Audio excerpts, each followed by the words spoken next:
voice of the beat. You know what I won't blaze up. Come on, blaze up. It's the beat for me. Wow, wow, wow, wow, wow, wow, wow, wow, wow, wow, wow, wow, wow, wow, wow, wow,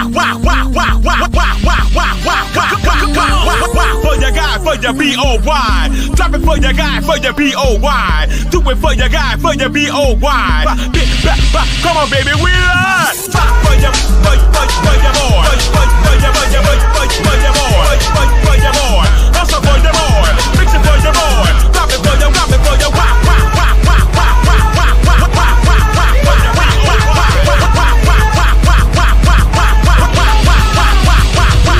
wow, wow. Lift it up.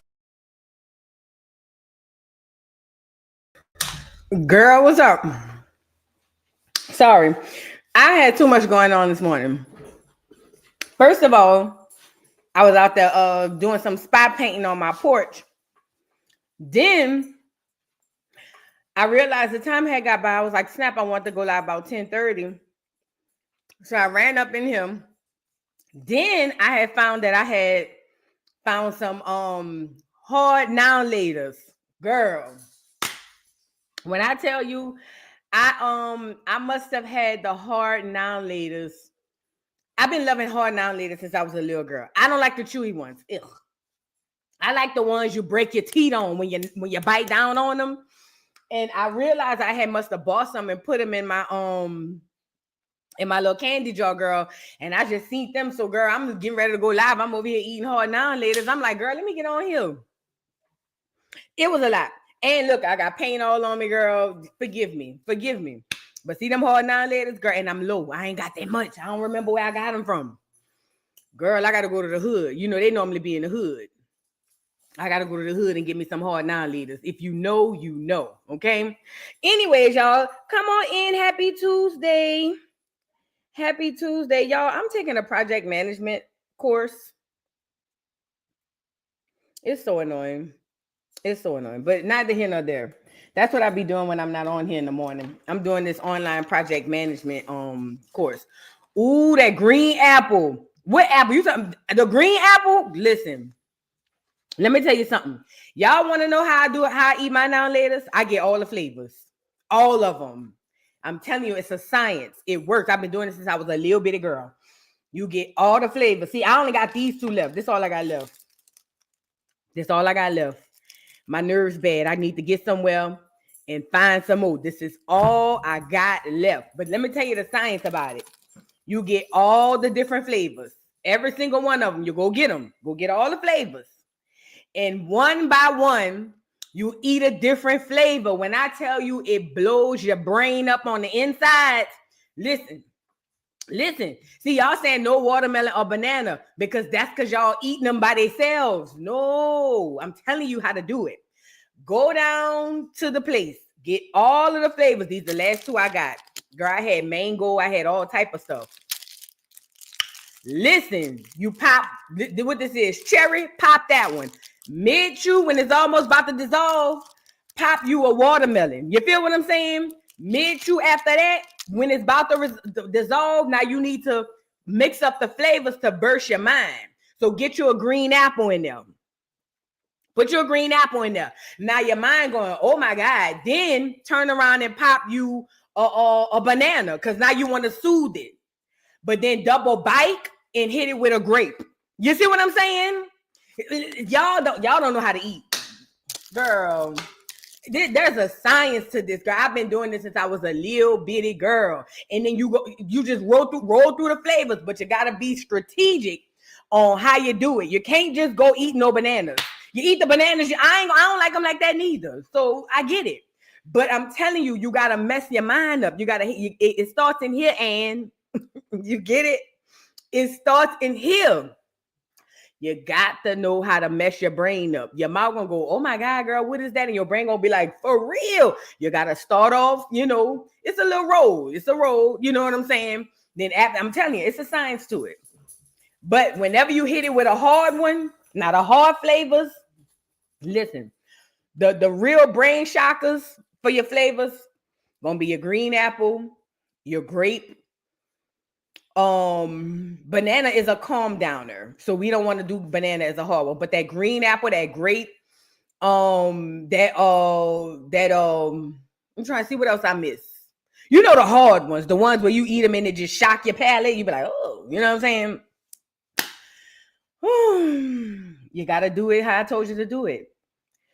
Start you off with something smooth. Get you a little strawberry. Don't trip. You know what I'm saying? Blue raspberry. That's one. Yes, blue raspberry, cherry. Them the hard flavors. Them the ones your mouth be like, girl, what is going on? You know what I'm saying? But listen, you start off. I'm telling you how to do it because we got to get in the show. You start off with a little smooth something. Get you a little watermelon. You know what I'm saying? Ain't nothing. Pop your little watermelon. You know, mid-chew though. And when I say mid-chew, like after you get past the hard part and it starts to feel like taffy and you like, and you feel like it's about to dissolve, then you double bite with a strawberry. You know what I'm saying? Hit the strawberry or pineapple. Go pineapple because you want to mix up the reds. You know what I'm saying? Hit the pineapple, right? Then after you hit the pineapple, come on back with the strawberry. Then, yeah, you can hit an orange. But not after you hit the orange, you got to go hard. Bust that green apple. Bust that green apple. Now your brain gonna say, oh my God. And your mouth gonna be like, girl, what is happening? But after you bust the green apple, you need to calm down. Hit the banana. Hit the banana. I'm telling you how it go. Okay, hit the banana. Follow the banana with a pineapple. Because it's a smooth transition. Okay, it's a smooth transition. Follow the banana with the pineapple. After you hit the pineapple, double bite with another semi-hard, so you can go ahead on and hit a cherry. But see, after you hit that cherry, bust that grape wide open. Oh Lord, then in with an orange, girl. Do you hear me? And then you do it all over. I'm just trying to tell you how to do it. Look at our cousin Riri said she confused. Oh girl, yeah, this is Negro, this is American Negro tradition. Now later, girl, listen. When I was younger, my grandma used to give me 50 cents. Well, really my uncle, because I used to have to go buy his bill, and my grandma. But back then, 50 cents, you can get a bag of potato chips and a cold drink. Or as y'all call it, a pop, a soda, whatever the case.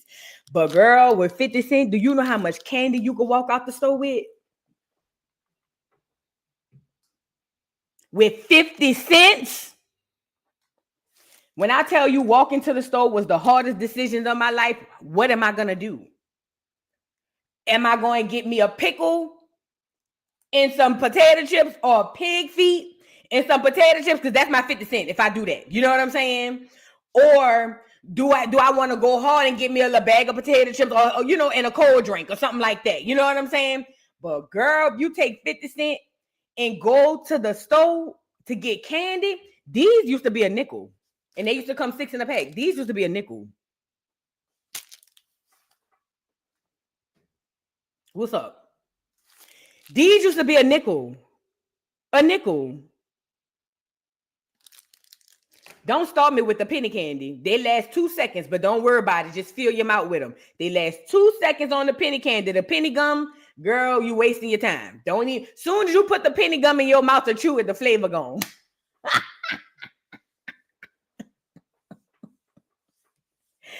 Girl, listen, 50 cents. Girl, I used to be walking to the store like, what I'm gonna do? Lord, I saw that pig feet, that pig lip. My sister had a pig lip with some salt and vinegar potato chips. Ooh, it looked good. Or some sour cream and onion potato chips. Or some people eat it with the plain potato chips. You be like, ooh, I want that. But girl, you get in that store and they had all the candy lined up by the counter. Girl, you be looking to the pig lips and the pickles right there on top of the counter. But all the candy lined up right there, girl. You just be like, oh. Don't let me have $1, bitch, please. $1? Man, watch out. Somebody give me $1.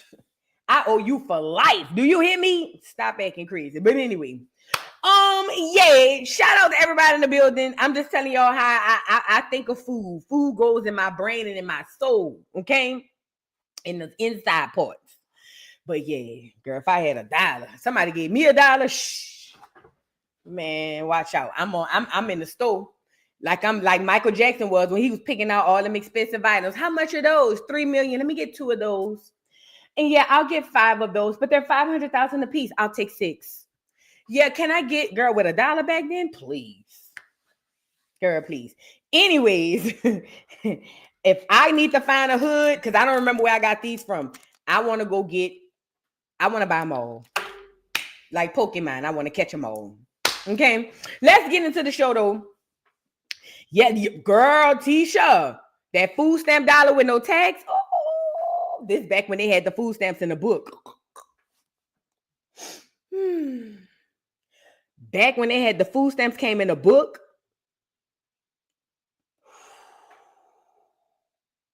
I remember one time my brother had stole a book of $1 food stamps from my mama. This one my mom used to get a lot too. My brother had stole a book of $1 food stamps from my mama. And see, back then, if you spend like a quarter off the food stamps, they give you back 75 cents worth of change. And my brother had got the book of stamps and gave me and my siblings like $2 a piece and was like, go take $1 and spend a quarter and then come back and give me the 75 cents. Girl, I thought I was winning and I was going back every time. You want me to go to the other store and do it? Yeah. And my brother took the change and went to another store and turned it into cash. And then turned the cash. And look, and turned it into cash. It had a knot of money like that. But my mom used to get so many food stamps, she didn't know they was missing. Girl, the dollar ones, girl, she didn't know.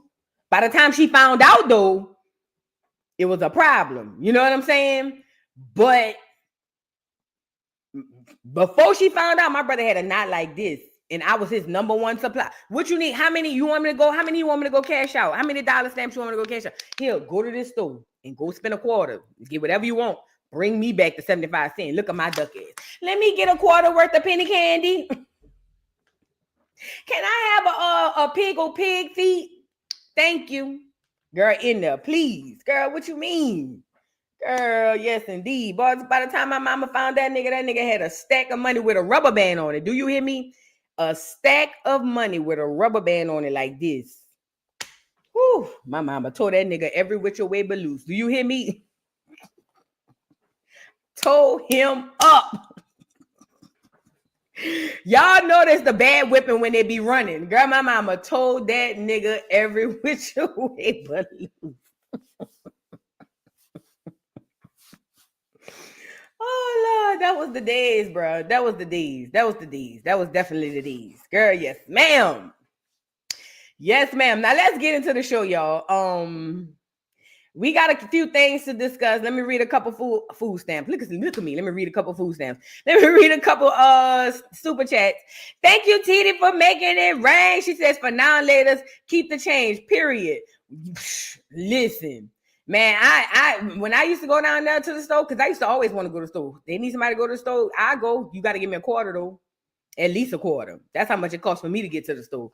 Thank you so much for the super chat. And thank you for making it rain, T-Day. I make it rain. I make it rain. I make it rain on them hoes. I make it rain. I make it rain. I make it rain on them hoes.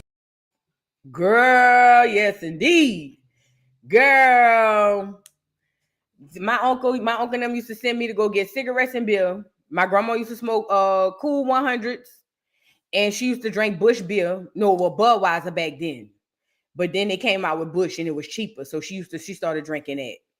And my grandma sent me down there, and they said, "Oh, you miss so and so granddaughter?" And I said, "Yeah, they knew what I want. And they give it to me, and I get to keep the change off of that." Or my uncle, he used to smoke Camels. He used to smoke Camels, and he liked the malt liquor, and he used to give me 50 cents to go get that. And then my auntie who stayed down the street, she used to smoke the cool, the long ones, the long cools, but she didn't drink beer. She had Pepsi and Alka-Seltzer.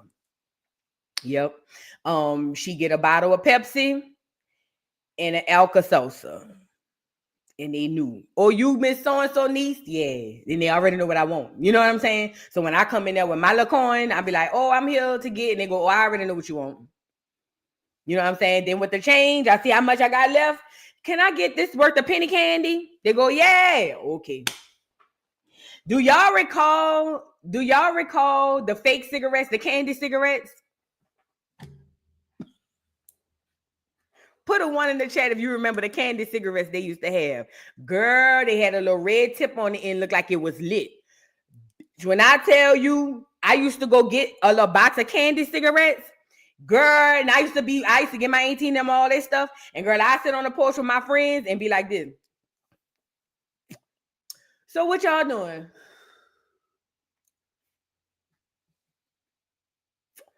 Yeah, girl. I ain't going nowhere. And then this used to be the kicker when I do this to the candy cigarette.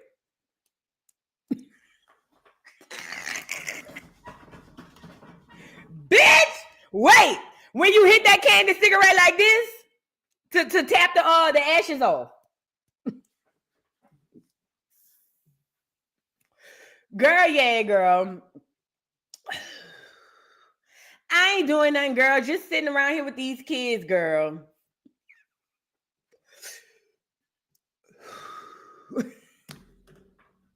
This is weird, and we got to get into the show. This is weird. I used to study. My grandmother, so this is the thing. My grandma had 9 sisters, right?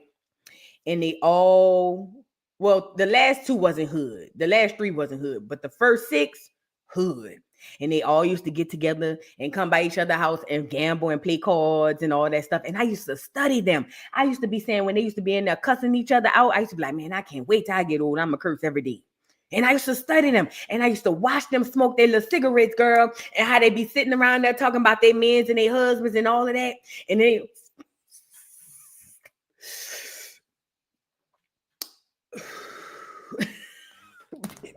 I couldn't wait to get to the store. Get them candy cigarettes to hit that.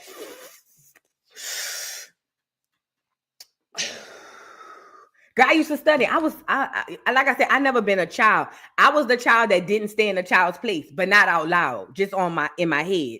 I never liked the children. I thought children was very like childish. Like as a child, I thought children was childish. Like, no, like I don't want to, girl, watch cartoons, play games, girl, please.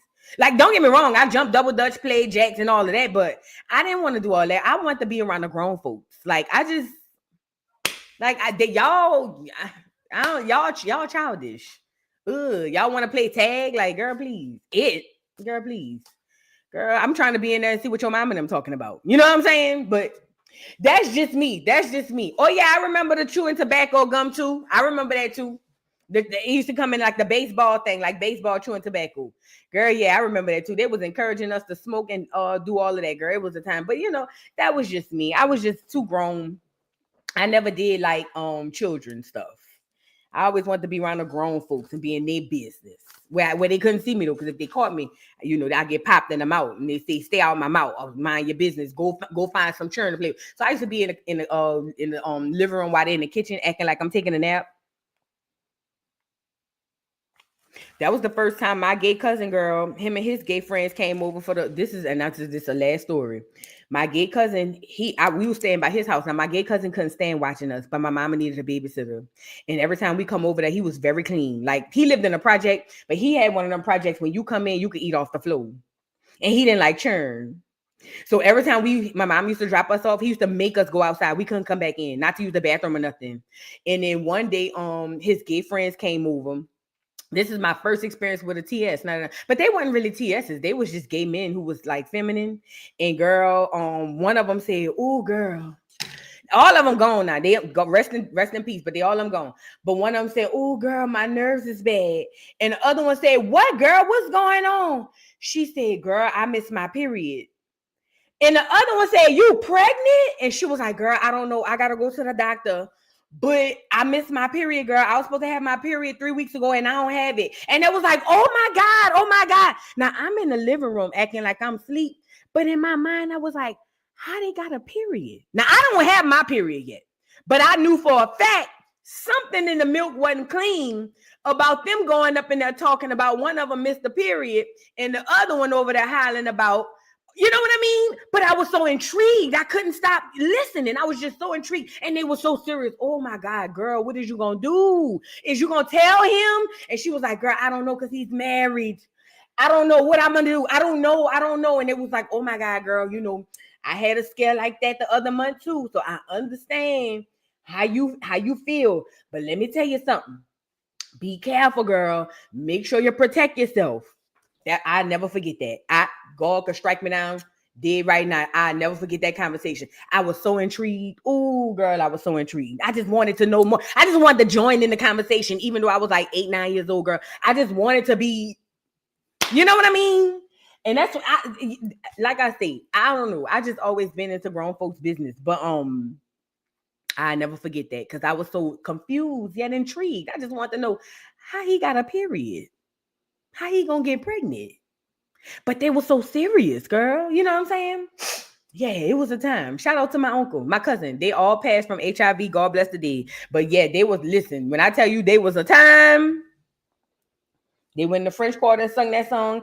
Today started with the perfect kiss on the way home. And they had the video on and it was all in head to toe. I know. Girl, that's all. Let me get off of my family, girl. Let's move on. Let's move on. Let's move on. I'm just saying, girl, I remember I have vivid memories of my childhood. Now we got to get into the show, girl. We got a few things to discuss. Y'all get the likes up on the video, girl. Y'all get the likes up. Mari, thank you for the super chat. Good morning, Vu. Good morning, Acorn. I'm usually replay game, but I caught you live or caught you today. Love you. Love your content. Please never stop. Thank you, Mari. And I won't. And I won't. Thank you so much. Son, thank you for the super chat. Hey, Vu, I'm pregnant. The video, like the video, April Fools, girl. I don't play like that. I don't play like that. I don't April Fools on stuff like that, girl. Because when if I announce I'm pregnant, it's gonna be as I'm jumping off the bridge. Y'all remember on the Fresh Prince of Bel-Air when Trevor was proposing to Hillary, and he said, "Hillary, will you marry?" That's gonna be me. You guys, I just found out I'm pregnant. Girl, please. I don't play like that. Y'all different. Y'all different. I don't April Fools. I don't play like that.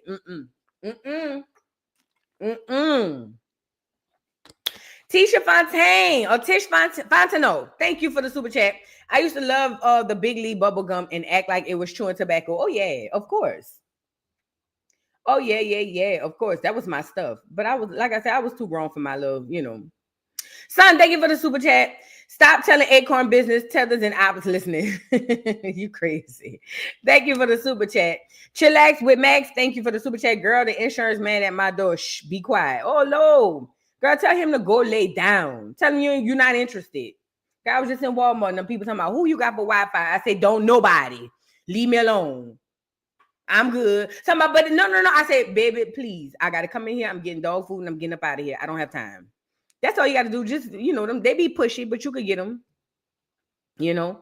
Bree, thank you for the super chat. Good morning. I had a period at 9 years old, traumatized. Ooh. Well, TMI, but yeah. Ew.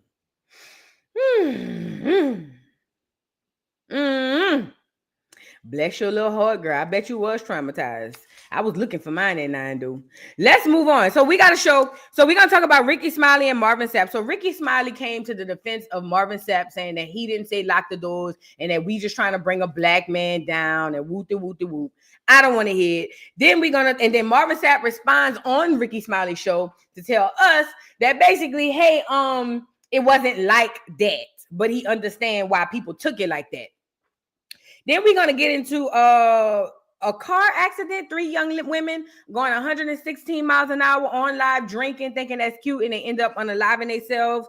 Then we're going to talk about how Cardi B delineates. She had delineated and said she's a Caribbean woman, and we're going to get into it. Cory Booker has been up there speaking at the Senate for like 14 hours, 15 hours. I don't know. And I don't know why he's there. I know what he's doing. He's trying to get in his next social study book. The Breakfast Club reacts to Ye and his commentary or his interview with academics. And I'm not doing this one. Let me put an asterisk by this one. I'm not doing this one. And then African braid shops, a girl from Africa who says that we say African braid shops, we need to stop calling them African braid shops, even though the name of the shops be African braid shops.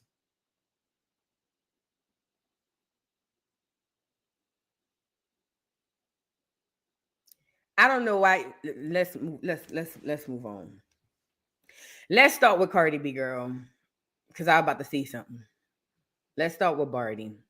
First of all, she's still crashing out online behind Offset. And the fact that people is even entertaining her tells me that y'all crazy.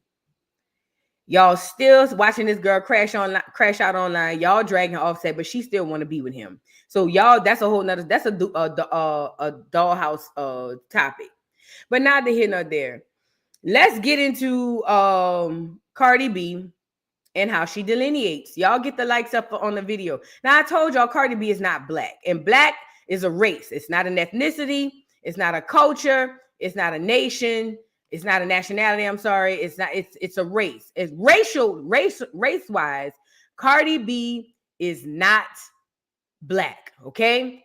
Now y'all can argue with Chomo, but I'm telling you what it is. Okay. Let me see if the commentary. Okay.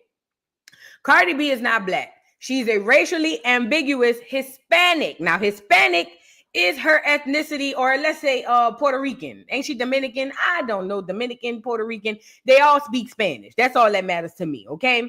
So anyways, she is on this cover of this magazine, and she's talking about how she's a boss and an owner, and the very first thing she do is what, boys and girls, ladies and gentlemen, delineates. Coming from a Caribbean family, the goal is always to own. Let me say this.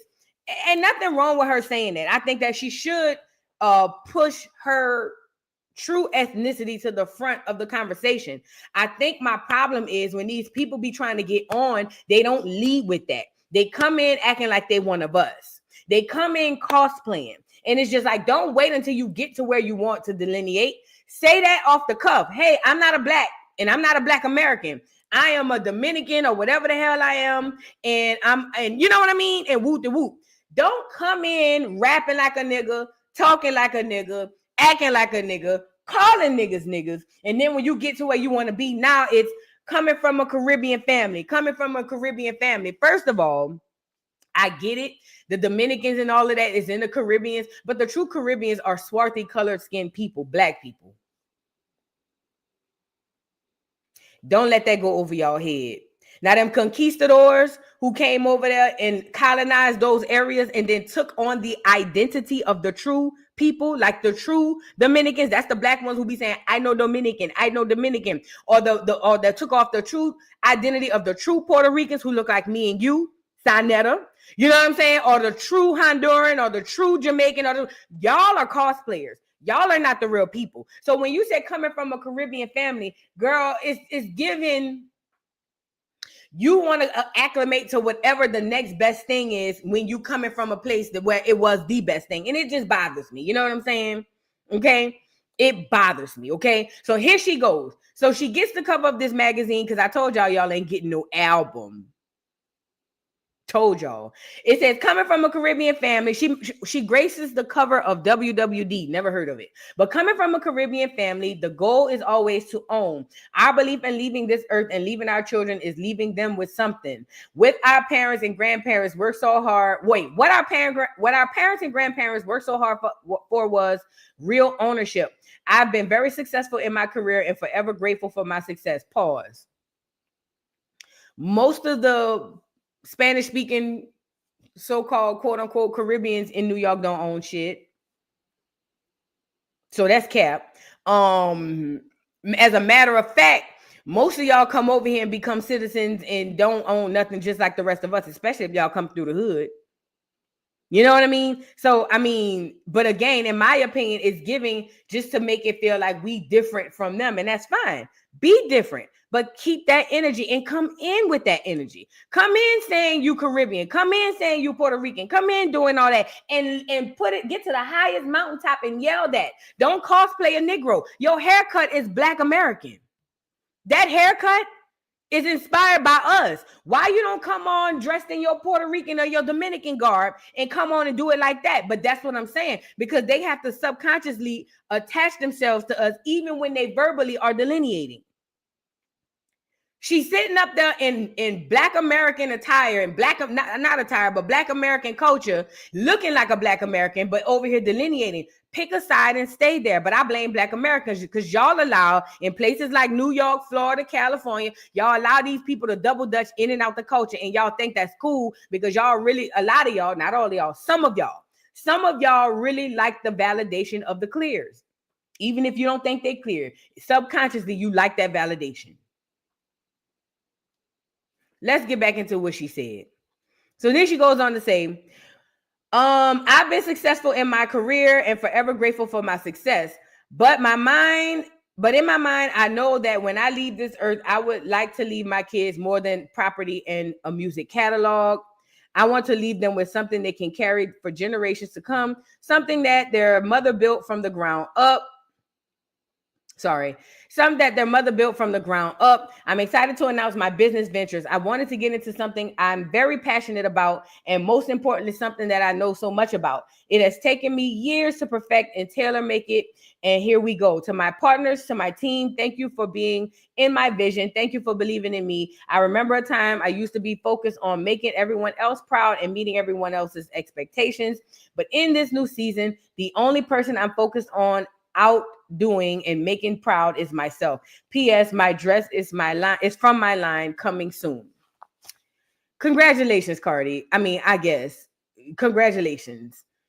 But they always start out with delineation, coming from a Caribbean background, and I don't have no problem with that. Shout out to the Caribbeans, but start off with that. Don't you know what I'm saying? Don't end with that. Oh, and this girl is getting into every business venture except the studio.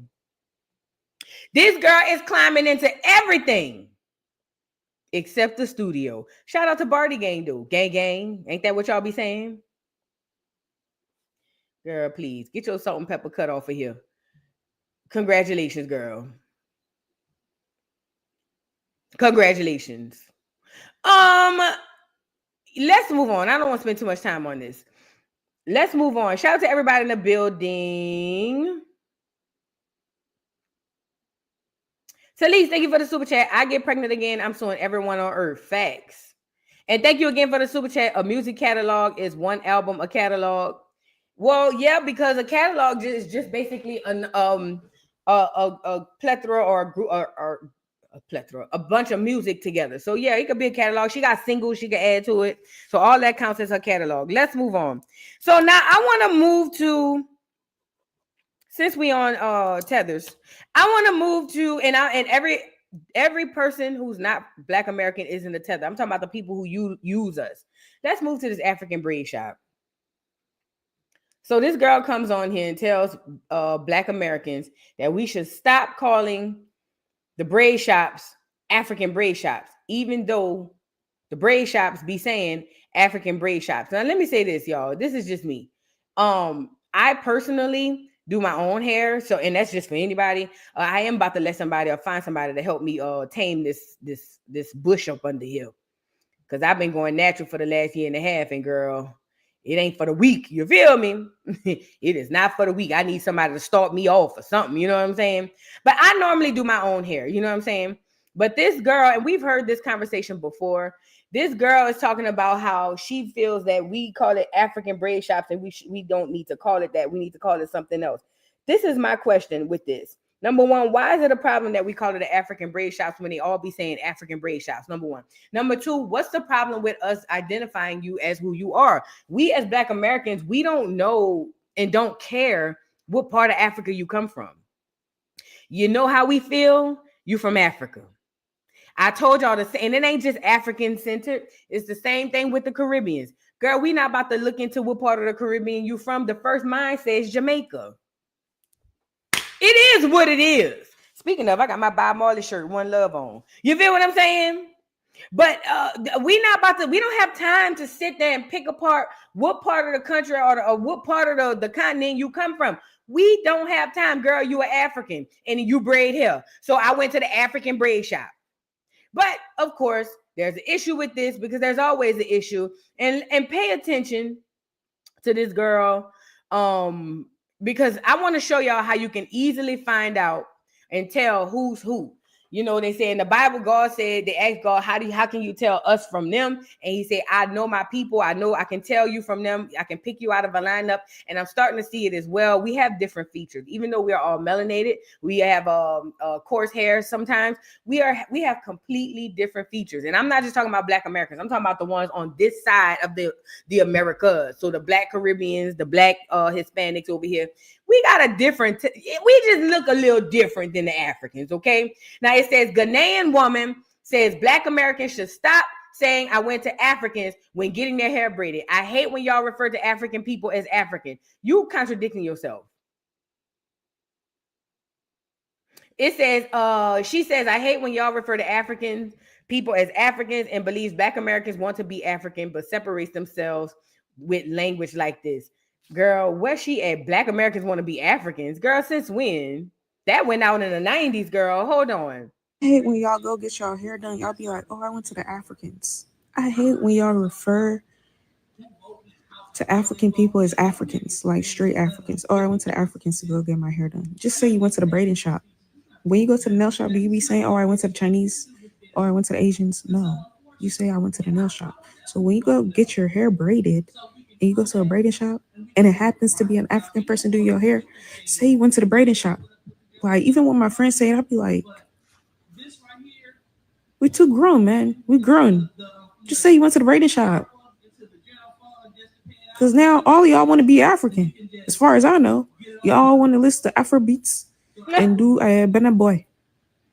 I hate when y'all go get y'all hair done. Y'all be like, what part of America where the niggas want to listen to Afro beats? This is a real question. Because in the South, we don't give a damn about no Afro beats as a collective.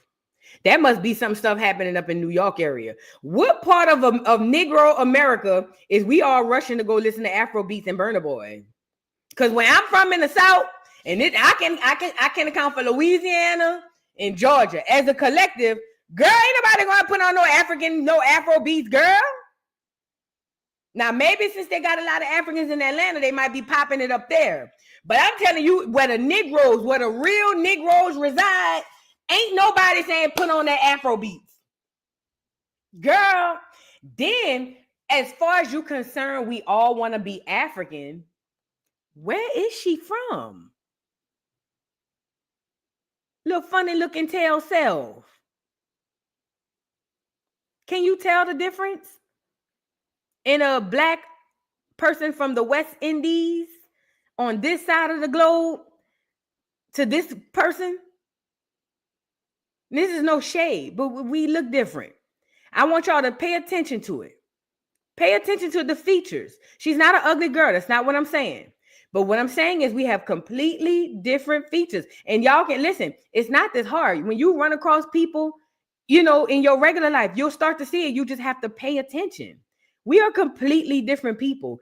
Listen, I said this yesterday. At one point, they tried to get us on that Afrocentric crap. And yeah, we was wearing the dashikis. Yeah, we was wearing with a hairstyle made by us called afros. Okay, yeah, okay, fine. But even in that sense, we still never wanted to be Africans. We've never wanted to be Africans. Like, never. Even when we thought we were Africans, we still hung on the fact that, yeah, we came from Africa, but nigga, we a whole nother person over here. We've never wanted to be, as a collective, be Africans. For why? We hold the technology, we hold the inventions, we hold the culture. Why would we want to go be African? This is no shade to Africa. Shout out to my Africans. But this is a real question. I've never, in my 42 years on the earth, seen a bunch of Black people saying, I want to be African, or even trying to be African. We are the blueprint. Why would we want to?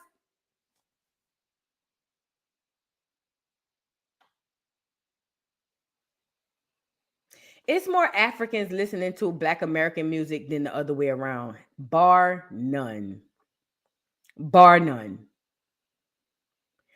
Bar none. Oh, and by the way, Afro beats comes from Black America too.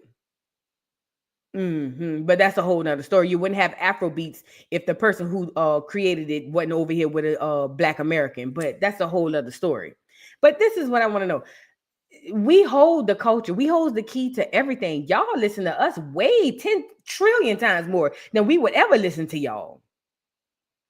Girl, the closest we got to y'all was Coming to America. What else? Put the movies in the chat. Coming to America. Lion King. I'm trying to see something. What's another African movie that we done watched? Oh, Wakanda. Until we found out Wakanda was really here. Girl,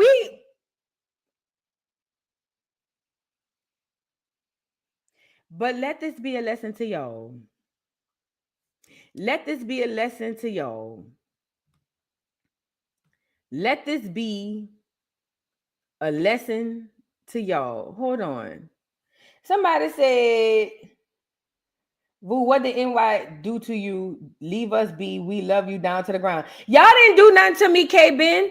It's just that the only thing about Africa, I mean, not Africa. When I think of New York, it's a culture shock to me. And not because my people ain't up there, because my people is definitely up there. I think and it's not just New York, California too. It's more of a melting pot in New York. I love New York. Everybody know that. But listen, the only thing is I just be confused with the way that y'all roll with the melting pot. It's the melting pot. That's what it is. It's not y'all. I love New York. Shout out to New York. Everybody. New York. Y'all know I love me some New York. It's that melting pot, dude. Ooh, girl, it's the melting pot for me. Every time something come up and I find out it's coming from that melting pot, I really be like on some like, yeah. Madness. This is Sparta! It's the melting pot. It's not you. It's the melting pot. That's the part that get me. I'm from New Orleans, girl. In the South, we didn't have all these cultures, so I don't understand. And maybe it's part of my ignorance, okay? But the New York, it ain't you. It's the melting pot. It's not you. It's just the melting pot, okay? But I love y'all. Love y'all down to the ground. I love New York. You know what I'm saying? But anyways, let me say this, and I'm gonna move on with this whole thing right here. I urge Black Americans, stop going to these people to get your hair braided. I know some people gonna take that as a slight. It's not a slight. Africans don't patronize Black Americans in nothing we do. So in America, Africans don't patronize none of our business. So that's that. So I don't want to hear, oh my God, voodoo, you are being divisive. That is very divisive. Why would you say that we're all one African? No. Y'all don't patronize nothing we do, first of all. But second of all, I don't think you should go over there because number one, the braids be looking like worms on y'all heads. Then y'all wonder why your edges be missing. Then number two, it seemed like a lot of them, not all of them, it seemed like a lot of them be having animosity. You know what I mean? Like they come in, you come on in, sit down here, sit down here. You sit down, what braids you want? You sit down, you tell them you want bohemian locks. Girl, you get up with Negro locks, with African locks. You never get the braid style you ask for, no way. You never get the, listen, neither here nor there. Stop going over there. Let them braid each other hair. Okay? Number one. And number two, stop trusting all these people in your head. Your hair, the crown, that leads to everything. If there's negativity and anything, they can put it right in through your head. That's just my opinion. Stop going over there. Let them put them damn earthworms in their own head. And plus, y'all act like niggas don't braid no more. And to the niggas, stop over there charging $1,000 for braids. That's another thing. To the niggas, to the Black Americans, y'all want people to patronize y'all, but then y'all want to turn around and charge $1,000, and you got to have your hair washed, braids already, hair and everything. Stop overcharging your own people. It's not about quantity. It's quality over quantity. If you lower your prices and get more people in, I promise you'll be more successful. To the Black Americans, stop trying to rob your own people. That's why niggas don't want to go to you neither. That's a lot of times why they going to the Dominican for the blowout, going to the African for the braids, because y'all do's the most. You gotta be fair. Do good work, make enough money to compensate your work, but you don't have to charge the damn the light bill, or you know what I mean? You don't have to charge all the way up here for some work. But so it's twofold. But I really do urge y'all stop going to them African shops. I've never let an African touch my head. No shade to the Africans, but I've never let an African touch my head. How often you see them let you touch theirs? I'll wait. I'll wait. How often you see the Africans piling into your shop? Hell, they didn't even learn how to master the damn sew-ins. I go to look in how to do sew-ins on YouTube, and all I see is Africans. They done mastered the sew-ins. They go to each other for their own sew-ins, and you created the sew-in, Black American. So, yay, they do not patronize you first and foremost. So I don't know why y'all keep running over there to let them put them damn anacondas in your head. Can't see no hair. Girl, all your edges is gone. All I see is braid and scalp. Don't see nothing other but braid and scalp. I don't like them personally. I don't like the way they be doing y'all braids. Then y'all be walking around with your head stiff like this for the next 3 weeks because the braids don't want to loosen up because they braided your brain. They braided your brain. You're not supposed to only see braid and scalp. You're supposed to at least see some sort of root. Girl, all I be seeing is braid, scalp, braid, scalp, braid, scalp. And girl, and they put so many of them in, it be heavy. Y'all be sitting at work. Oh, voodoo. You go, huh? What's wrong with you? Girl, I just got my hair braided. When? 2 weeks ago. Oh. Well, when it's gonna loosen up? I don't know, girl. I think I'm about to take them out. Yeah, I don't know, girl. It's hard to sleep. I ain't slept in 2 weeks. Then you wonder why your head don't want to grow back. Stop letting them people in your head. That's just my opinion. And that way, and let me say this too. If it's an African braiding hair, then guess what we gonna call it? An African braid shop. Okay? And that's just that on that. If you feel some type of way, Mutombo, feel play, bust a head. Kimberly K, thank you for the super chat. Says African shops not even popping in NOLA like that. I know. My best friend be going to them African shops. She be getting on my nerves. Oh, where you going, girl? I'm going to let them people, let them Africans play in my head, girl. Okay, girl. Trey, thank you for the super chat. Nope, they feel like the African is holding them back. They want to blend in so they can quietly push us out. Say it with their chest. African. Absolutely. And that's another thing too. That's another way to look at it, Trey. Thank you for saying that. They don't want us to be able to separate them from us so that they can blend in and push us out. That's a fact. That's a fact. I believe that with all my heart. Absolutely. So I'm glad you said that. Thank you. BeingTrueLove.com. Thank you for the super chat. Love Boo. But message will hit harder if you were not standing with a blind wig on. How not? How not? See, that's another misconception too. So, first of all, it's not a wig, it's a sew-in. But even let's go with the color blind, because this is another thing that I wanted to bring up. And I don't take offense to it because I already know the history. I don't take offense to it. The fact that Black Americans believe Black Americans can't grow blonde hair is asinine to me.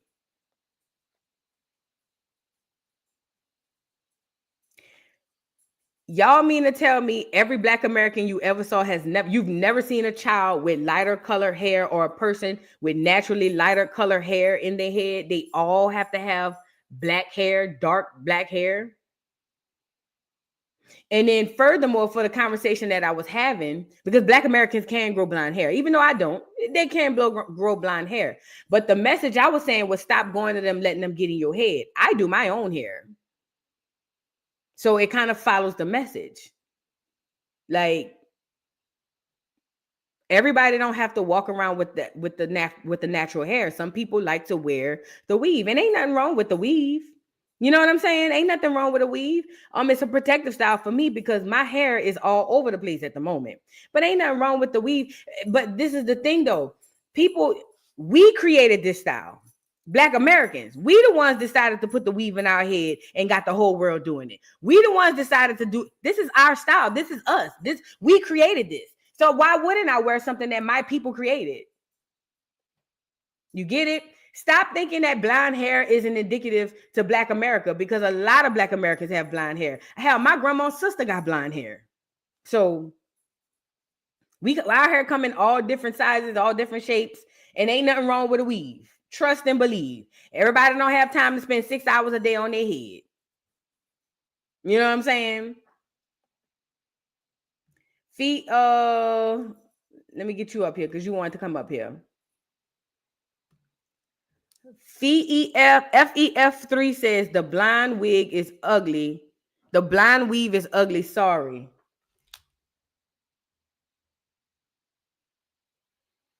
I had to pick up my iPad to look at you. You're a pretty girl, but how dare you? How dare you? You can have your opinion. The blind weave is ugly, and so is your braids. They look like a wig. I don't like that your braids look like a wig. That's ugly to me. It looked like you take your braids off at night. Literally. It literally looks like you take your braids off at night. Okay? So there's that. And it looked like without the filter and all of that, you look a mess too. Like, that's your opinion. The blind weave could be ugly. I like it. Wait till I redo my hair. But when you take your wig off at night and lay head to pillow, take a look in the mirror before you do that. Okay? Please and thank you. But when you take the braid wig off tonight and lay head to pillow, before you do that, go to the mirror, take the makeup off, and don't put no filter on. And you look at yourself and say, self, am I beautiful? And I'm going to be on the other side of the mirror saying, hell no. You thought you ate. Wig weave, wig braids, you thought you ate. Oh, I got some more super chats to read. Hold on. The Don, thank you for the super chat. From personal experience with African hair salons, I've been natural 14 years. They always talking trash about you. They are lazy. They don't do what you want. They overcharge too. Of course. But you know why we run to African braid salons? Because we believe that they do better work. Because it's said that they do better work. And the fact, or they do faster work. And the fact, those are not true. That's not true. We are the originator of the style braids that we have and that we wear. That's why when we go over there and say what type of braids we want, y'all never really get them because they don't know how to do them because they learning from you. Okay? Absolutely. Absolutely, for sure. Thank you for the super chat, Don. Carolyn Johnson, thank you for the super chat. They sure don't. On Old National Highway, they have their own food, mall, tire shops, etc. Exactly. They don't patronize us at all. They do not patronize us. So that's number one reason why you shouldn't be over there patronizing them, in my opinion. In my opinion. Okay? That's just me. But ultimately, yeah, they don't, when they get they have their own strip malls, they own everything, and they patronize each other. So stop going right over there. They're not even that good no way. Quiet as it's kept. Putting braids to scalp. Girl, please. Let's move on. So I want to move to the women who had the car accident. Apparently 3 women were in a car and ended up crashing the car, but they went live before they did that. Okay. And I thought that was, first of all, how dumb are you? Mind you, they went 116 miles per hour is what they were going. 116 miles per hour on the dash. And these fools went live. And this was I think 3 out of 4 of them are unalive now. These are grown women. These are grown women. And 3 out of 4 y'all done going on the glory because y'all want to get on here. Then they wasn't even drinking real Patron. They was drinking the liqueur Patron. You know what I'm talking about? Like, no shade. I shouldn't be laughing. Them people have lost their lives. But anyway, yeah, because it was dumb. It was very dumb and stupid to say y'all grown doing this. Let's get into the story. It says, neighbors, a heartbreaking crash that killed 3 women and left another one critically injured is now raising even more concern. Not just for what happened, but for what was caught on camera moments before their lives ended. Around 3:16 a.m., 3:16 on Sunday, Florida Highway Patrol responded to a single vehicle crash on a state Road 19, just south of St. Florian Lane in Lake County. According to the crash report, a 2024 Jeep Grand Cherokee driven by 30-year-old Shakila, how you say her name? Yeah, Shakila Mathis of Mount Dora veered off the road after failing to navigate the curve. Wow. Inside were 3 passengers from Eustis, Kanisha Lewis, 32, Aquatavia Pugh, 28, and 26-year-old Mariah Belcher. The SUV struck a pole and overturned several times, ejecting all 4 women. Investigators say none of them were wearing seatbelts. Oh my God. But that makes this story even more gut-wrenching is what surfaced. But what makes this story even more gut-wrenching is what surfaced on their Facebook stories just before the crash. Footage shows the women's drinking, laughing, and recording themselves inside the vehicle. The video captures the Jeep's dashboard hitting 116 miles per hour, and one of the women can be heard saying, "Hit the dash." The high-speed joyride ended in tragedy. Florida Highway Patrol is continuing its investigation, but the video has sparked a wave of emotional reaction online, with many calling it a wake-up call about drinking and driving and the deadly risk of reckless behavior behind the wheel. This is a devastating reminder. Life can change in seconds. Our prayers are with the families impacted, and my prayers are with the families as well. But let me say this. First of all, drinking and driving is bad. Nobody should drink and drive. I have been guilty of it in the past, but I have minimized that. Now when I'm drinking, wherever I'm at, I'm staying. You know what I'm saying? And I'm going to knock on wood because I'm not saying I'm perfect, but I pray that I never take a sip in the future, you know what I'm saying, and get behind the wheel, because that is dangerous within itself. And I don't ever want to tell nobody or wish that on nobody. Okay, number one. Number two, I think that the drinking is the subset reason why this happened. The main reason why this happened is because these dummies, rest are dead, but they dead dummies. These dummies thought that going live to show that they were doing 116 miles per hour. Listen, clout is the new drug. Clout is the new currency. They thought that showing I'm drinking, we got 116 on the dash, we listening to music. That was in my opinion, it seems like that was the main catalyst for why this happened. And then I'm not getting in the car drunk or sober, okay? I'm not getting in the car drunk or sober with nobody doing 100 and nothing on the dash. Matter of fact, anything over 80, 85, let me out. And I'm saying 80 because when I'm on the interstate and the speed limit is 70, then okay, fine. Because I do 80. You know what I'm saying? But 85, girl, let me out. Pull over. I don't play like that. But it's a clout thing. We're in the age of clout. Everybody want to have clout. And that's what this, to me, what it seemed like it was about. Because why is y'all on live or on recording yourself driving 116 miles per hour, dummies? Now, 3 of them unalive, 1 in critical condition. Let's get into it. I can't play the music. I can't play the music because we can play the crash. This is them. This is them. How old are these girls? 30, 28. Hold on. 30, 28, 32, and 26. There's no excuse. There's no excuse. I'm pretty sure they left behind children, family. You know what I mean? There's no excuse for this. 30, 32, 28, and 26. Now, if y'all was 17, 18, 19, we all done dumb stuff. 20, 21, 22, we all done stupid stuff at those ages. 30, 28, 32, and 26.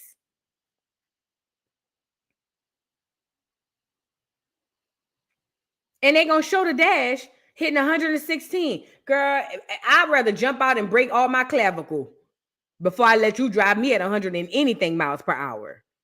On my mama, I would jump out and break my arms, legs, girl, shin bone, pelvic bone, ribs, and everything. I'd rather do that than to let you go 100 and anything while I'm in the car. But it's an age of clout. All people care about is the clout. That's it. That's all people care about is the clout, the clout, the clout, the clout, the clout. At the ages they are, I'm pretty sure some of them, if not all of them, had kids. And now here we go. Let this be a lesson to everybody in the chat. I ain't perfect, so I ain't gonna sit up here and act like I ain't never did nothing crazy or I don't do something stupid sometimes. We all do it, but certain things are just too over the top.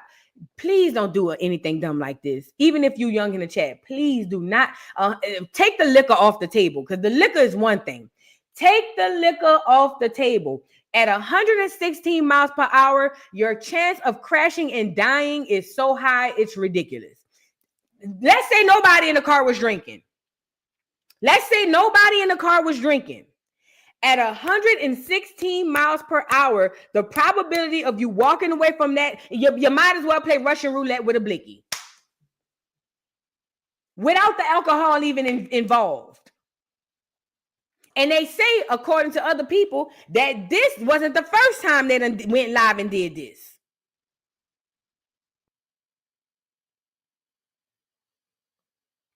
It ain't worth it, bro.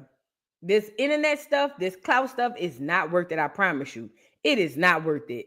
Man, be responsible, bro. And again, we human, we make mistakes. I ain't trying to sit up there and act like, but when I heard that this ain't the first time they did this, that they've done this on multiple occasions, I'm like, okay, they must have got some views and some comments from the last time. And then they say, okay, we're going to roll it back again. Stop it. All this internet stuff, stop it. Stop it. It's not this deep. Bless the families. And if they had kids, my prayers go out to the families and the kids. It could have been avoided, and it just wasn't, unfortunately. But yeah, and don't drink and drive, people. Please and thank you. Don't drink and drive if you can't. All right. I think I saw some more super chats come in. I don't like having a whole bunch of them at the end. Olivia Dreams, thank you for the super chat, says, I cannot stand an underhanded commenting 3 or 4. The haters are definitely African, so they're attacking you too, Vu. They press the topic. You know what? And that's fine. They can be African and they can be pressed and say, oh, we have the blonde wig, or, oh, I don't like your hair, whatever the case may be. You think I give a damn about what these people say when I get off of this live?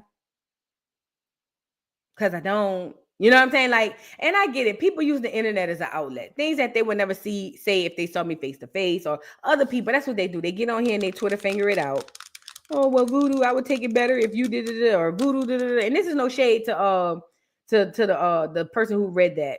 But at the end of the day, thank God I don't take offense to it, because I just don't. I don't allow what other people think of me to get on the inside of me. Now, I could have really dragged the Africans, but they got Africans that I like. But if I say what I really want to say, you think they were saying that then. If I really want to drag the girl in that video, I ain't going to drag the Africans. Let me go get the girl back up here.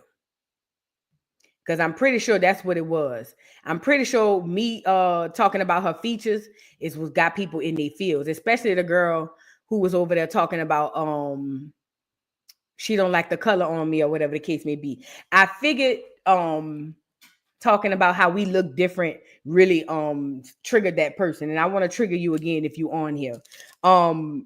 Yes. Let me start by saying this. We look different. This girl got the face of a pudding pop. The way her teeth is set up in her mouth, and the ratio from her nose to her forehead. Then how she ugly. I'm sorry, she ugly. And most of us aren't ugly like that. As a matter of fact, we can tell y'all, because most of y'all in our eyes be ugly. So yeah, she looked weird. As a matter of fact, she looked like her voice get deep too when she get the hollering and screaming. You know what I'm saying? You know what she remind me of? She remind me of, remember them caricatures they used to make of black people and say we had the big old lips with the red lips? You know what I'm saying? That she ugly. And I can't see her in the video. And that bothered me. Because I should at least be able to see her. All I see is an underbite. So I think that's what it was. Me saying that we look different. I was being nice by saying we look different. But if I'm going to be completely honest, the people this side of the earth cuter. Not all of them. Let me stop. Shout out to my Africans, because y'all catching strays and they ain't got nothing to do with y'all. Because they got a lot of beautiful African people. That's not what I'm saying. But what I'm saying is y'all tether friend came on here and tried to drag me. And I know it was because I said we look different. I was being nice saying we look different. But if I wanted to be completely honest, and I'm just judging this girl. I'm not judging all the Africans, but I'm just judging this girl. This girl right here is very facially challenged.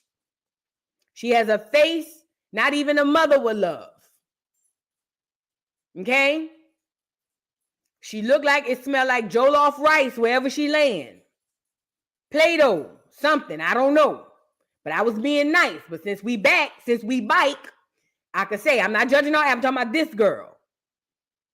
This girl right here. And y'all want us to believe we come from this? Move on. Move around. But you right, Olivia Dreams. It be underhanded compliments, but I don't feel no ways because can't no bitch break my spirit. Because I'm a bad bitch. Okay? Period. Drea, thank you for the super chat. African booty scratchers. African booty scratchers. Boy. I ain't say it. This is what they said. Let's move on. Shout out to the Africans, bro, because that ain't why. I ain't trying to do it like that.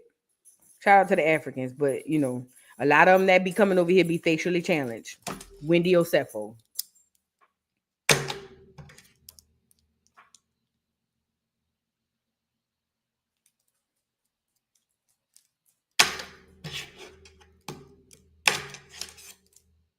A lot of them be facially challenged. Stop me when I start lying.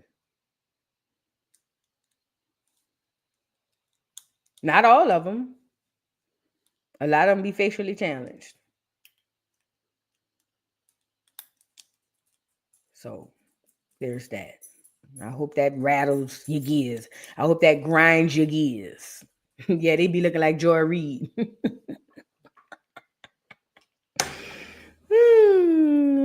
What a day to be God's chosen people, huh? Oh, what a day to be God's chosen children.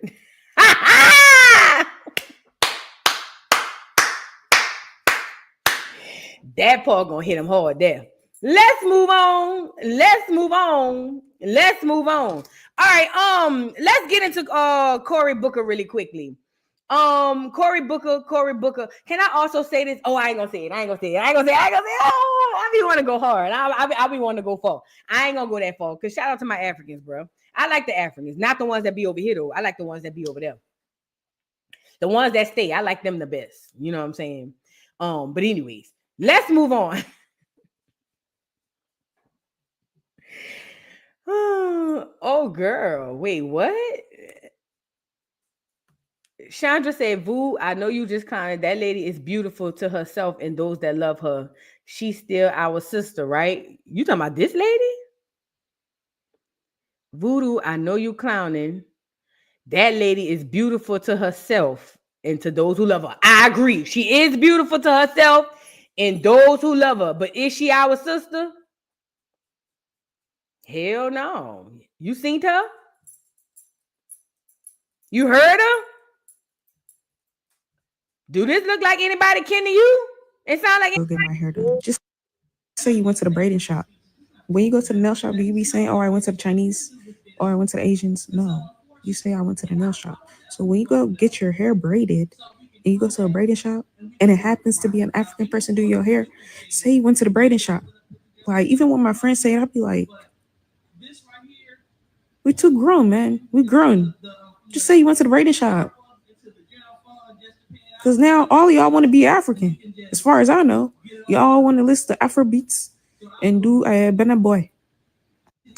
that don't sound sister-like to me.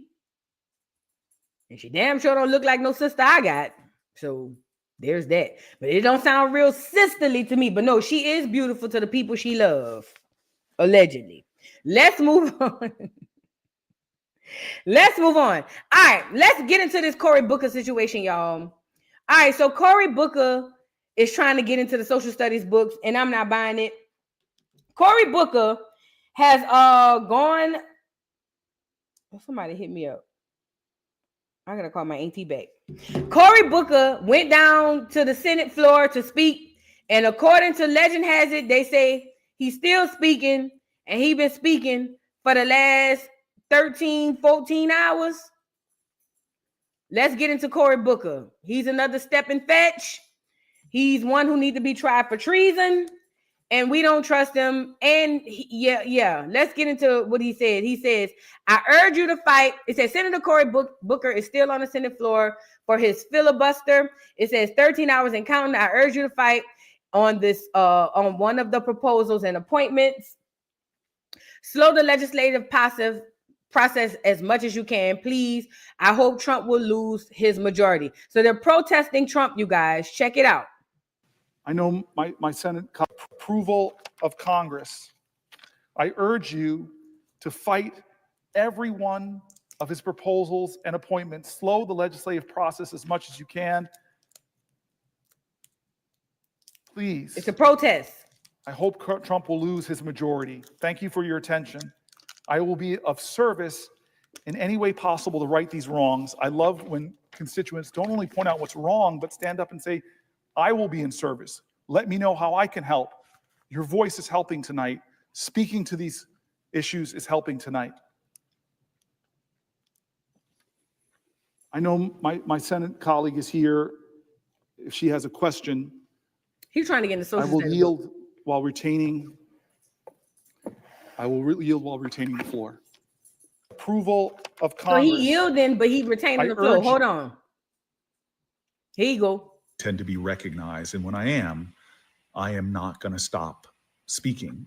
I'm going to not stop standing. I'm going to go for as long as I'm physically able to go. I've been hearing from people all over my state and indeed all over the nation calling upon folks in Congress to do more, to do things that recognize the urgency, the crisis of the moment. And so we all have a responsibility, I believe, to do something different, to cause, as John Lewis said, good trouble, and that includes me. I'm about to go to the Ain't nobody trying to follow John Lewis. He spent the whole career getting his ass whipped. First of all. Second of all, what is you talking about? He trying to get in the next social studies book. I'm telling you, look. You fans? Well, there are a couple other senators who occasionally ask him questions and he yields the floor. But by yielding for a question, then he still controls the floor. This is not a filibuster, by the way. So here's what did you miss last night when you made that dumb decision to sleep? I rise with the intention of disrupting the normal business of the United States Senate for as long as I am physically able. I rise tonight because I believe sincerely that our country is in crisis. We are not solving the deficit in what they're proposing here. They're cutting and cutting and cutting things that make no sense to cut. And they're doing it for a tax breaks which disproportionately go to the wealthiest. Placing tariffs on our biggest trade partners is beyond unfair. This drives the cost of goods up, and the consumer is the one who ends up paying the increase. Even with universities got too woke and had two excesses, the antidote to that. Is it me? But that boy looked like he tooted before he came out there. Look at that boy's eyes. That boy eyes. Hey, that boy looked like before he came out there, he went and was like, all right, this will last me for the next 12 hours. That boy eyes, man, what's wrong with that boy? He already looked like a glazed donut. Why his eyes so wide? I'm scared. You got to be on something to be up there for 13 hours. The hell? That isn't to try to shut down the thought of the left. It's to try to make a fair, more competitive marketplace for ideas from all around the political spectrum. How would you do that? I mean, there's just several things that he said are just not true. He's still running on the tax cut for the rich, not true. And most Americans understand that. And they believe that under the past administration, when Donald Trump had his first term, that they got a tax break. They know that to be true. He also talks about the university campuses. So you're going to side with the people that are blocking the Jews from going to class right now? That's not going to work with the American people. And just over and over the talking points. If you want to get the American people attention, you don't do it on the floor of the Senate. You go and you start talking with voters. I'm not sure he's going to town hall, right? Yeah, I'm not sure this is going to get much attention. That boy might be on something. He got to be on something. That's the only thing I could think of. He got to be on something. 13 hours. You ain't have to go to the bathroom? Like, he ain't have to go to the bathroom? Why y'all saying that man loose-wristed? He gay? Like, 13 hours, he had to be on something. You can't do that just regular. You can't. You can't do that like that. You can't do it. Oh, Corey. And he over there protesting some stuff, and he's doing it in bad faith. He's making it seem like, oh my God, this is a horrible thing for us all. Let me go out here and protest. He's just trying to make it into the next social studies book. But listen, at the end of the day, think about it like this. You are witnessing the lies you were taught. Hear me out. You are right here, right now, witnessing the lies you were taught, because the social studies book is going to paint people like him, Kamala Harris, and all these people as like these great Black leaders who tried to help the Black population and failed. They're going to say Cory Booker went down to the Senate and gave the longest Senate speech of all history because he just wanted to help Black America or help America, and he should be praised and studied and da-da-da-da. You are witnessing the lies you're taught. Think about it. There's nothing new under the sun. Everything you did has already been done. This has happened in the past, but history paints these people as heroes, and they're not. There's nothing he's doing that's heroic. Absolutely nothing he's doing is heroic. He looks a fool. He looks high as the cost of living. And at this point, I think they should have got security in there to bum rushed him off the stage 2 minutes in. Okay? Pay attention. You're living the history that's going to be told to your children. You're living the lies of history right now. You are living the lies of history that's going to be told to your grandkids. Mark my word. Mark my word. See, when your grandkids get to school, they're going to learn about Cory Booker, and they're going to say Cory Booker was one of these great Black American leaders who blah, blah, blah, blah. Watch. I'm telling you, it never fails. It literally never fails. Literally. Girl, Cory Booker, go lay down. I'm sure you're tired by this point. Thank you, TD, for another $100 super chat. Oh my God, thank you for making it rain. I make it rain. I make it rain. I make it rain on them hoes. I make it rain. I make it rain on them hoes. Outside the box said, what is he really saying? A whole lot of nothing. Thank you for the super chat, TD. She says, not my sister. I didn't share it. For real. I didn't see it neither. She ain't my sister. She ain't no sister of mine at all, the ugly tail self. Thank you so much for the super chat, TD. And Talise, thank you for the super chat. I'm waiting on Trump nickname for him. Girl, you know he do his off the fly. You got to wait till they ask him about him at a press conference. Trump gonna drag him down to the ground. Do you hear me? Talise said, I didn't know who John Lewis was till he died. John Lewis was a professional ass whipped person. He was a professional at getting his ass whipped. Yeah, see, he was over there with Mike and them, Martin, and they used him to go on the front line and lead the Negroes to get their ass whipped. That's what he was known for. That's what he was famous for. He even called it good trouble. Yes, that means let the clears stick their dogs on you, let them whip your ass all up and down the bridge, all up and down Selma, because that's good trouble. He is the leader of getting your ass whipped. That's his whole legacy. I don't care what nobody say. A professional at getting his ass kicked. Okay. As a matter of fact, if there was a class for the opposite of self-defense, John Lewis would have led the charge. Okay. If there was an opposite for self-defense, y'all remember seeing them videos of the people sitting at the counter and the clears go and grab them and pull them all away from the counter, and they sit there with their hands at the counter like this. And the people say, get out of here, you niggers. And they go, we will not be moved. Get out of here, you niggers. I can stick my dogs on you, niggers. And this John Lewis now. Sorry, sir. We still will not be moved. Niggers, I'll go get that water hose. Get your ass up. Get your black ass up off of them seats. Here in about 30 seconds if you don't get your ass up out of there. Well, sir, I'm protected by God. And God told me to sit here at the counter and wait on him. So I was going to wait on him. And then they go get the hose pipe. They go get the dogs. They go get the woot-the-woos. And then they come back and beat them niggas black and blue. And they go to jail. That's John Lewis, the leader of them niggas. Yeah, that's his whole legacy. He called that good trouble. That's what he called it. No cap. Look it up. He called that good trouble. John Lewis wasn't worth a dime. Do you hear me say what I said? Y'all hold on to these folklores if y'all want. Y'all hold on to these folklores for what y'all want. That nigga was recruited by Mike to get his ass whipped. See, Mike got his ass whipped a couple of times, but he didn't really get his ass whipped for real. Mike recruited John Lewis and a few others to be the professionals at getting their ass whipped. Yes, they did. Yes, they did. And you know what's crazy? Jamal said Hillary Clinton loved John Lewis. Of course they did. They love a good nigger that let you whip their ass. Of course. Mike said, look, I'm going to lead these niggas, but I ain't going to be coming around here keep getting my ass whipped. And the orange juice people say, all right, fine. Go and recruit somebody and let them get their ass kicking. And you come back at the end and say, I seen the mountaintop. I may not get there with you. So after they get their ass, well, I'm going to ghostwrite your speech. Y'all did know Mike had a ghostwriter who was an orange juice, right? Put a one in the chat if you knew that. Y'all don't be coming down to Educational Friday. See, y'all don't come down to Educational Friday. Put a one in the chat if you knew that Mike had a ghostwriter for his speeches.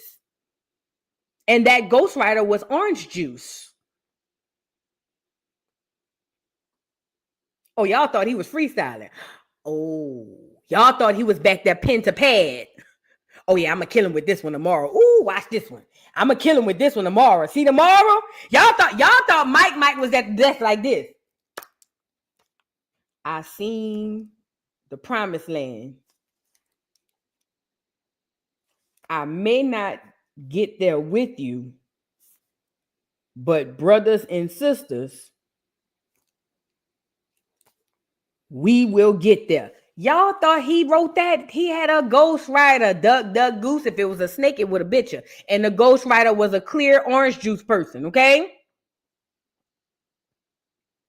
Yes, Mike was Cardi. Yes.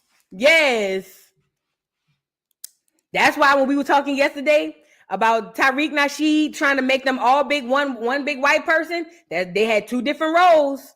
One of them had the money, the other one had the power. And I don't mean power, meaning they were like, it was almost like the manager versus the owners. One was the owner, one was the manager. The orange juice was the owner, the manager was the one who was kicking your ass up and down the street. It's different. They both enemies, though. Don't ever get it twisted. They're both guilty. They both horrible to us. But you got to know the role that each one of them played. Yeah, Mike had a ghostwriter. And he also had a ghost ass kicker. He said, now y'all done kicked my ass one time. Y'all done pulled me off, threw me down in the paddy wagon. I ain't doing this no more. And they said, all right, go get somebody. And he went got John Lewis. And then John Lewis called it good trouble. If you didn't know, now you know. All right, let's move on. Let's go get Breakfast Club, girl. So Charlamagne and I was gonna say Angela Yee. Charlamagne, he and they responds to the Kanye West interview. And again, the Breakfast Club is, in my opinion, a psyop. The Breakfast Club is a psyop. The Breakfast Club, if you listen to them for any type of serious advice, I don't care what it is, political, religious, then you're foolish. First of all, who the hell listen to Just With the Mess for anything serious? And this is another thing I noticed in this whole thing. This is why Lauren runs circles around her, because she don't know about nothing, okay? But anyway, the Breakfast Club is a psyop, okay? Charlamagne is the leader of the psyop, just like Mike was for the civil rights movement. And what he does is he moves and influence a large mass of people to think and talk and act a certain way, to have certain ideals and thinking points, right? So now they talking about Ye's interview. And let me say this too from Ye interview yesterday. Mark my word, history will be very kind to Kanye West. Listen, hindsight is 20/20 for a reason. For anybody who know what that means when you say hindsight, that means you're thinking about something in the past, and it's 20/20, meaning you see clearer then in the future than you've seen it when it was happening. History will be very kind to Kanye, because I know Kanye is weird. I don't agree with everything he say, but a lot of the things he's been saying here recently has been spot on. But people are so blinded. I'm telling you, I get it. Feel how you want to feel. History will be kind to Kanye. I promise you. It's going to be some stuff just like Malcolm. Let's go back to Malcolm. It's the same. And I'm not, God forbid, I'm not comparing Kanye to Malcolm at all. But I'm using this as an example. When Malcolm was preaching his word, Mike was the most popular. So the masses on TV thought that Mike had the right message and Malcolm had the wrong message. Let's stick in hindsight being 2020. In 2025, we realized Mike was who we thought Malcolm was, and Malcolm was who we thought Mike was. Does that make sense? Put a 1 in the chat if that makes sense. Okay? I'm not saying that Kanye is this Malcolm X character at all. Please don't ever get that twisted. But I'm using this as an example. See, when you're living in it, it makes it seem like the propaganda feeds you what they want you to believe.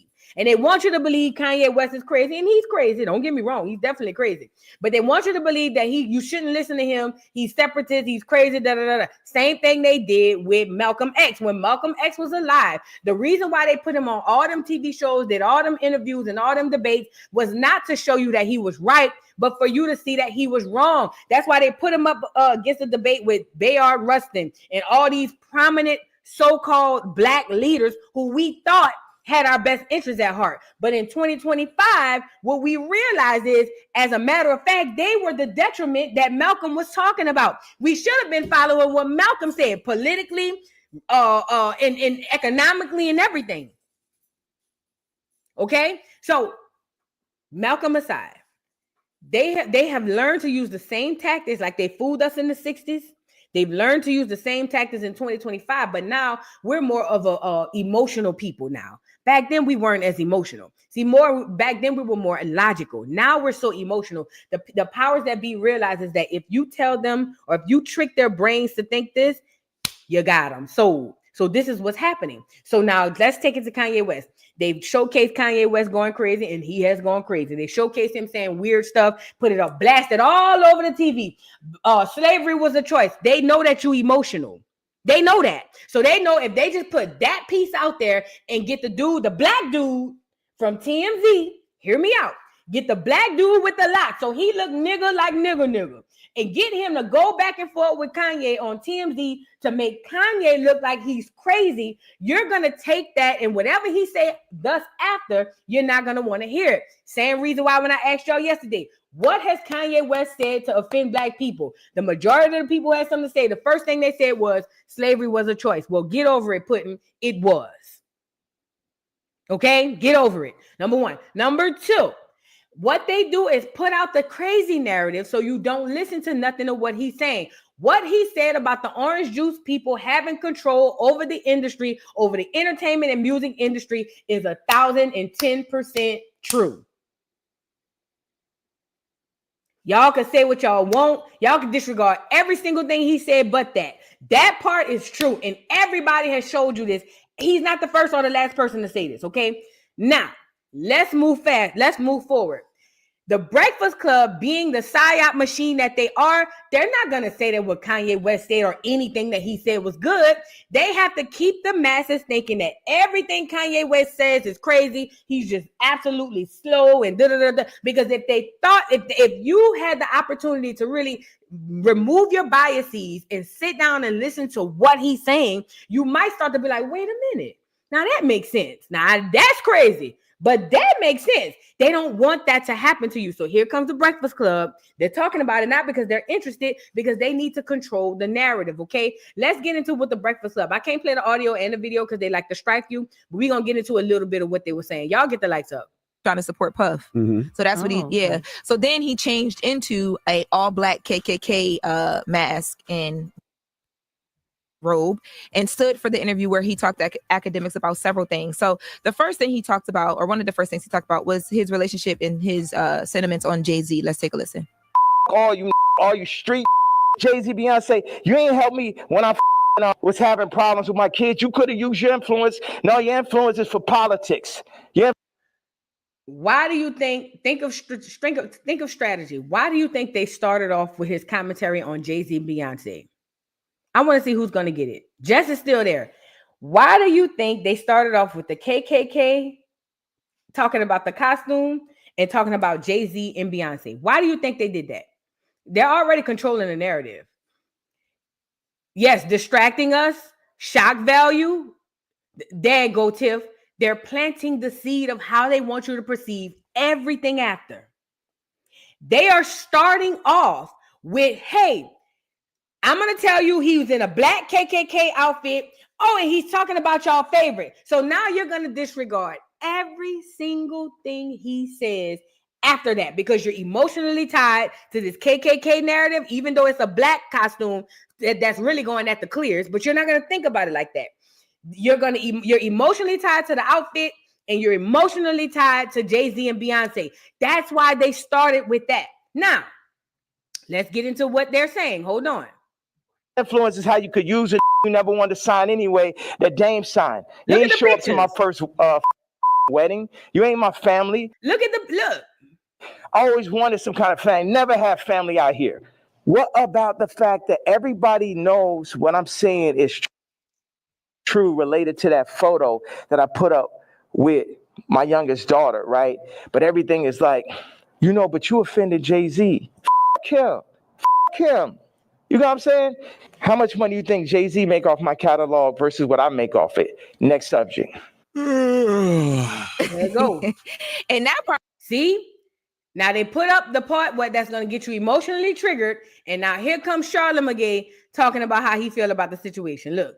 It was crazy because academics were trying to get some questions in. But baby, when I tell you Kanye West didn't care about them questions, he did not care at all. He knew what he wanted to say. Yeah, academics. That platform. He wanted people to hear him. Kanye is boring. I mean, just old and tired antics. I never thought we would get to the point in life where Kanye West is just simply boring. Whatever happened to that album? Did that Bully album ever come out? Bully, yeah, it's out. Oh, that's the reason why nobody's talking about the music. So he got to do something with somebody talking about him. Well, and isn't he complaining about Jay? I don't even know if Jay owns his catalog or not, but wasn't Big Sean complaining that Kanye owns his catalog? Yeah, there was a whole thing with Kanye and Big Sean as well too. So it's like he know how the record business work. You got to be the change you want to see, right, Kanye? And there we go. Well, he also talked about Kim Kardashian and regretting having kids with her. Let's take a listen. But even when you speak about Kim, people might be like, well, you picked her. Let me say this too. As far as the Kim Kardashian thing, all the black people, when he first was having babies with her, we all were saying, you dummy. Why would you go marry her? You dummy. Why would you go and get pregnant by her? Now that he's saying he regret having kids with her, now the black people still windmilling, talking about, but that's the mother of your kids. You chose her. Well, he's agreeing with what you said. I shouldn't have had kids with the bitch. Like, come on now.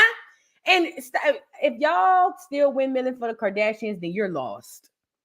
Anybody, I don't care what color, what race, what creed, I don't care where you're from. If anybody in this natural earth is windmilling for the Kardashians, you are a lost cause in any capacity. In any capacity. If you are still windmilling for the Kardashians in 2025, there is no coming back for you. You're done. You're gone. Okay? Absolutely, I did. That was my fault. I didn't want to have children with this person after the first 2 months of being with her. But my issue with all these ass celebrities is, if you ain't gonna speak on my behalf of the situation I'm in right now with my children or where I was when I asked for the help years ago, don't talk about my political views. Plus your T. Like, I bled for you. If ask you about me, say we ain't speaking on Ye. And you should never have ever gone. Look at John Legend, old sissy ass. I ain't never do nothing wrong to that. I changed. Yo, what? I know Kanye can't. Kanye be walking around in denim jeans with no drawers on. Yo, what are we talking about? This guy. First of all, you shouldn't question nobody about what they're wearing when you standing there in a black KKK robe. You can't question nobody's wardrobe when you walking around in a black KKK robe. Come on, man. And swastika t-shirts. It's sad because he's been saying the same thing over and over and over again, and obviously it's for attention. At this point, I don't know if there's something really wrong where he actually needs help, or is he just doing this for attention? Because I don't even know. I think he just wants attention. Bro is out of here. He dropped the F-bomb so much. I'm like, what is happening? So as you can see, what they're doing is attacking the things that he said that are shock value items, like, oh, he used the F word, or oh, he don't wear no drawers, or oh, he, things that people are going to be emotionally attached to. And I'm only playing it because I needed y'all to see in real time how this works. Okay. First of all, Jess, you shut up. Jess don't even know what's going on. You can't even have this type of intellectual conversation with Jess. So there's that. Number one. Number two, this girl Lauren seems like another left wing, like not sympathizer, like promoter. Like she's just there, you know what I mean, to make everybody else look weird. Oh, he's using the F-bomb. Since when did black women care? And this is no shade, but since when did we really? Let's move on. The thing is to make him seem crazy so you don't listen to nothing that he's saying. They didn't play the part where he talked about the orange juice people.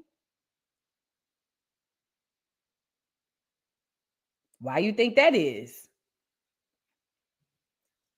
Ain't Charlamagne's best friend Andrew Schultz, the clear man who drags black people 90 going west, who says he wants to R-word Kendrick Lamar?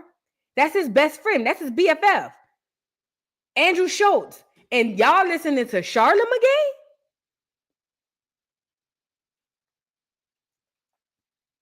Okay. Sound about right. Girl, they compromise as hell. Let's move on.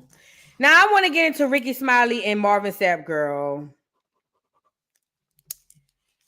Ricky Smiley is a Freemason. Most of your pastors are Freemasons. Let's start there first. I don't want that to go over y'all head. Ricky Smiley is a Freemason, and most of your pastors are what, ladies and gentlemen, boys and girls? Freemasons. So while y'all sitting up there thinking that, oh, they just have a close relationship because they friends, no, they all is in the same doggone situation. They all are damn near the same people. What that video of Ricky Smiley talking about this? So Ricky Smiley goes live, and he's dragging the people who running around here saying that Marvin Sapp said lock the doors. He said Marvin didn't say lock the doors. He said close the doors. Well, of course Ricky Smiley is going to come on here and say that. Why wouldn't he? Because Ricky Smiley is trying to help up for his friend. Hold on.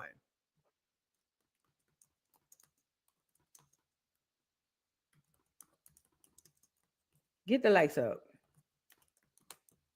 He's helping up for his friend and his fellow brethren, okay? Mind you, they are Freemasons, okay? Let's really be clear about that. But neither here nor there. So Ricky Smiley comes on here to tell us that we was overdoing it. That man wasn't telling them lock the doors. There y'all go. Y'all just don't understand the church, and y'all heathens and this, that, and the third. I want to go get it. Or what he was saying. That's why he be on here crying every 6 months anyway. That's why he be on here crying every 6 months. I'm so tired of him.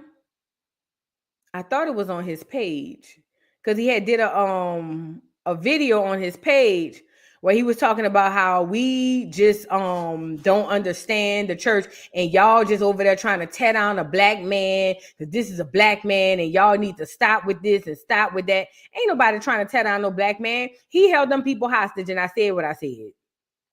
He held them people hostage. And the people in the comments, shout out to the people in the comments. But the people in the comments was telling him the same thing. My bad. The people in the comments was telling him the same thing. Like, nah, Ricky, no. That nigga was doing the most. You know what I'm saying? Hold on, let me see if I can find it on his page. Here, I think this might be it.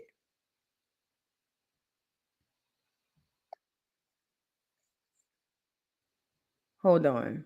You know, Ricky Smiley has the ear of the church folks. Church people, black church women love Ricky Smiley. They love them some. Here you go. Check it out, y'all. Here you go. Watch Ricky Smiley get the windmilling for Marvin Sapp. What's up? I'm broadcasting live from Disney. We talked about this morning. Marvin Sapp is coming on the show Monday. And how are you? Oh, thank you so much. I think my followers gonna make jokes about it, but I appreciate it. Yes, ma'am. Thank you so much. I know y'all gonna crack on my shirt. I want to say this. and just tell you why this bothered me. I understand everybody have an opinion on tithes and offering and how it was done, but here's the problem. One thing I hate lies, and I hate liars. Y'all know damn well that man didn't say nothing about lock. I said, close them doors. Ushers, close the doors. Close the doors. Close the doors. The word lock means don't let in, don't let out. Close means you can go out if you want. The pastor asks you not to go out. And if you choose to go out, you can go out. Or if you snatch the door and the ushers are at the door, you can go in. Okay? Y'all told a damn lie. You love to tear people down by lying on them and without clear context. Nobody from that church or that was in that congregation complained. And every pastor that I seen her talk to didn't have no issue with it. You took one clip and made whatever you wanted to make out of, which was a damn lie. Because lock is kidnap. Close the door. And let me say this right here. And I said this on the radio show. This is what I said on the radio show. Stop lying on people. Stop talking. Look at all the blogs and all of the stories talking about he said lock the door. He didn't say no damn lock. And you're a lying a dog. And you're a dog for lying. I'm gonna follow y'all. See, you're a lie and you're a dog. My boy said you a lie and a dog. That's big. And you just lied. Locking the door and closing the door. And let me add this. There are certain part of the church service that is sacred, where the doors are supposed to be closed. Tithes and offering. When someone you a lie, you a lie, you a lie, you lizard-looking bastard, you a lie. I ain't never heard them lock no doors and close no doors during no tithes and offering. But I ain't been in the church in a while. Who go to church? I ain't never heard the pastor have to tell them folks to close the doors during tithes and offerings. But that's what they're gonna do. He helping up for his little butt buddy. is praying, when the pastor is taking his text, and I think, if I'm not mistaken, during a baptismal, but there are certain parts of. They say they do close the doors and the ushers. I don't know. I ain't been to a black church in years, so I wouldn't know. I just remember when I was back in. I don't even think of them closing the doors. I think it's the way he kept telling. Listen, I got it. If it was proper protocol to close the doors, he wouldn't have to tell them to close the doors. Ooh, good answer. Good answer.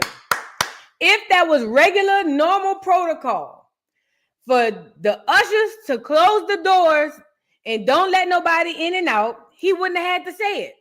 And we're going to get into a couple of other things he said too, because he said that there was at another conference where the preacher was coming in and out. And it reminds me of the story that happened with my mama and me when we went to see them years ago. Look, but let me let him finish cooking.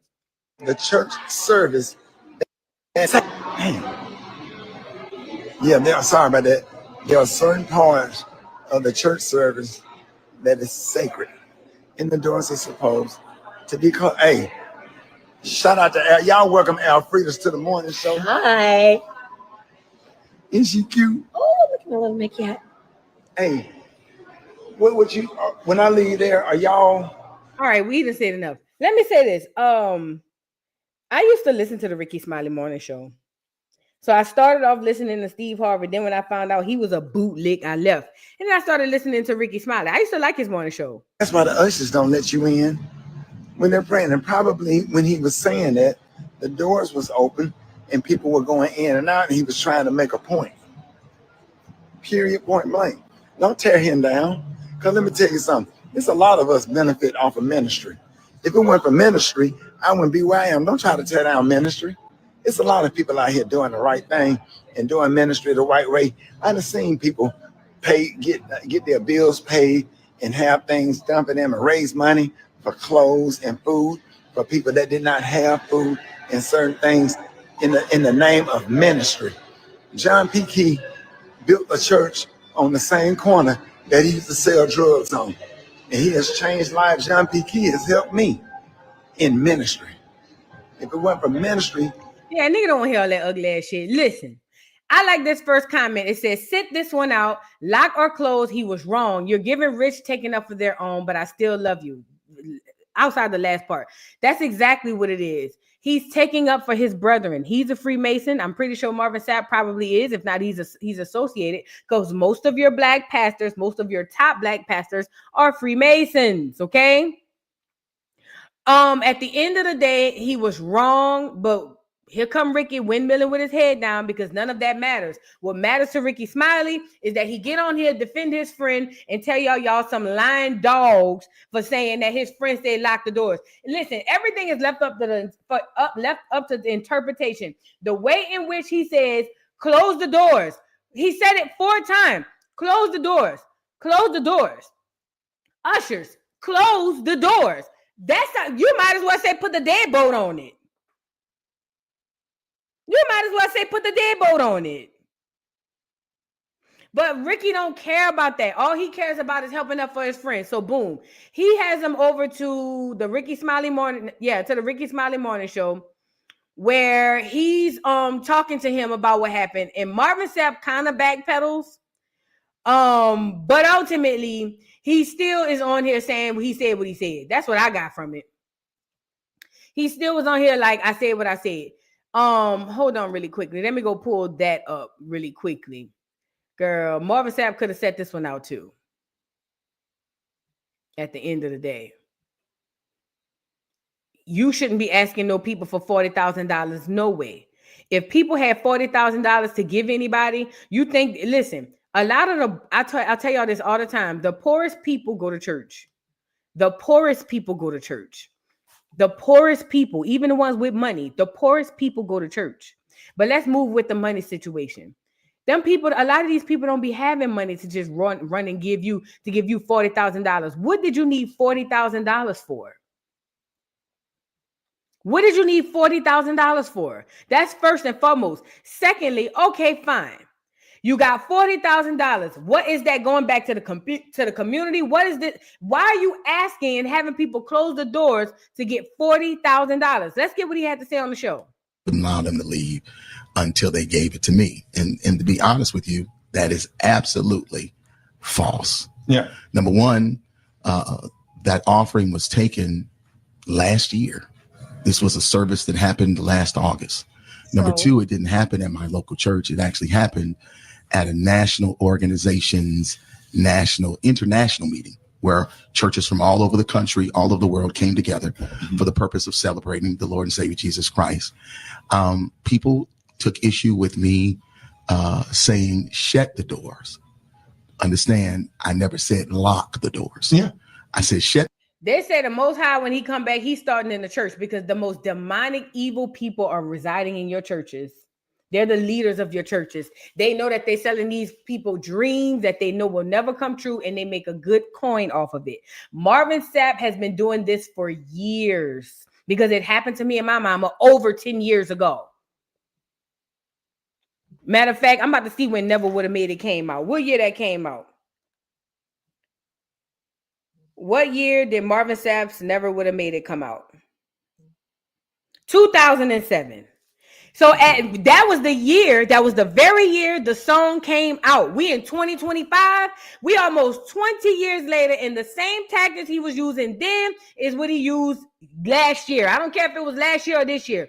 You using the same tactics you've always used. This ain't no man of God we talking about right here. The doors. Shutting doors mean that people still have the ability to go in and out. They've taken issue with my tone. And I can honestly say, looking at the video, maybe I was a little more assertive than I should have been. And I can apologize for that. I can apologize for that. But 3 things I need to make sure that people understood. Number one, the $40,000 if it was $40,000 that was raised, was never given to me. That money was raised for the purpose of taking care of the budget for their conference, not Marvin Sapp. Number two, it didn't happen at my church. It happened in Baltimore. Number three, Let me pause him right here. When he said it didn't happen in my church, it happened in Baltimore. I'm going to tell you my experience, and I said it before. When Marvin Sapp came, he was like maybe the fourth or fifth singer or person who came and did a sermon. They had people who had came before him, and every single one of those people at the end of their segments had an offering.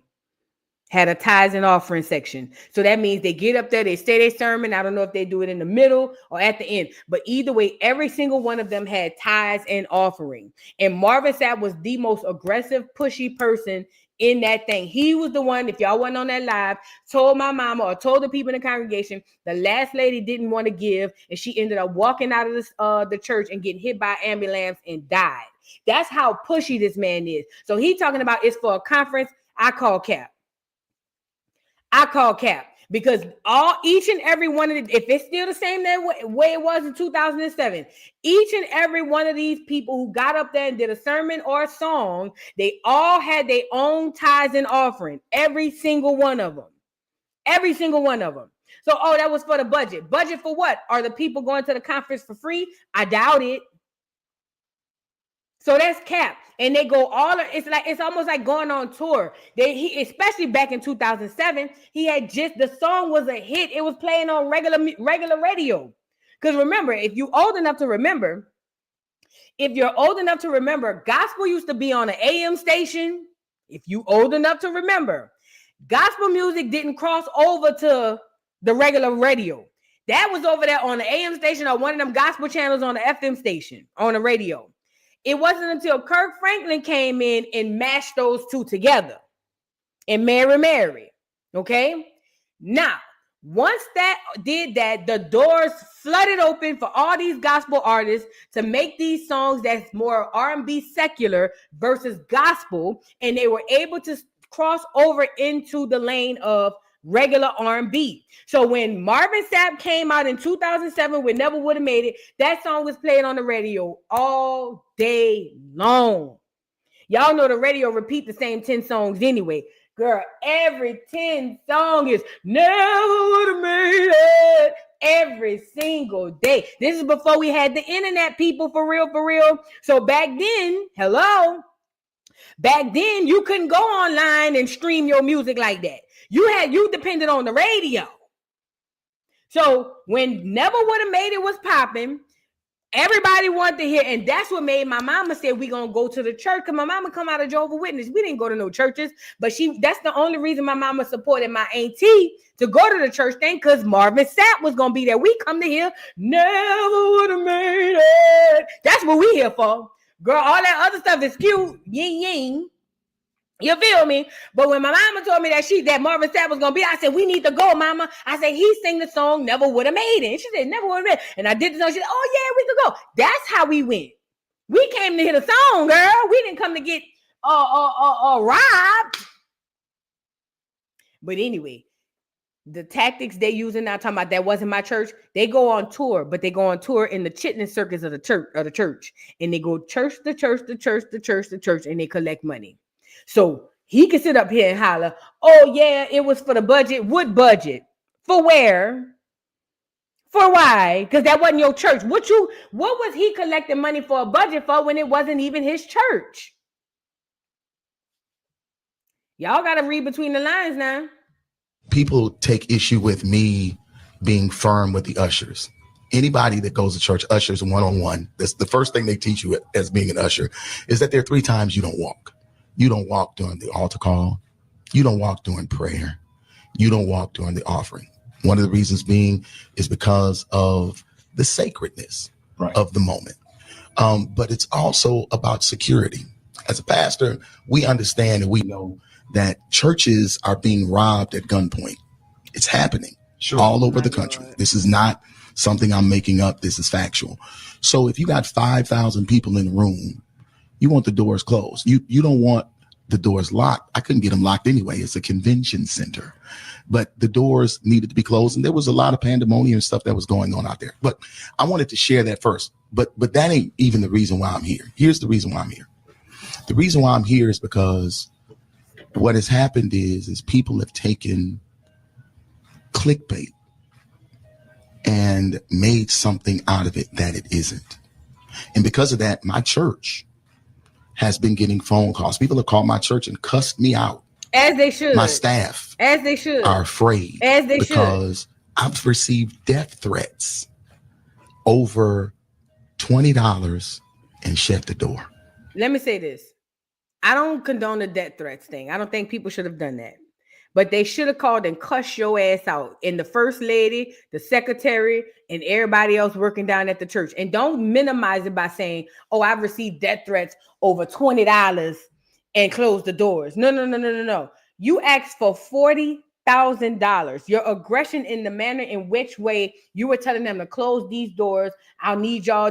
You were literally, in my opinion, it is highway robbery. That is a textbook robbery. If I bring all 1,249 of y'all in my house right now and say, lock the doors, before I say anything else, and the police come, that's kidnapping.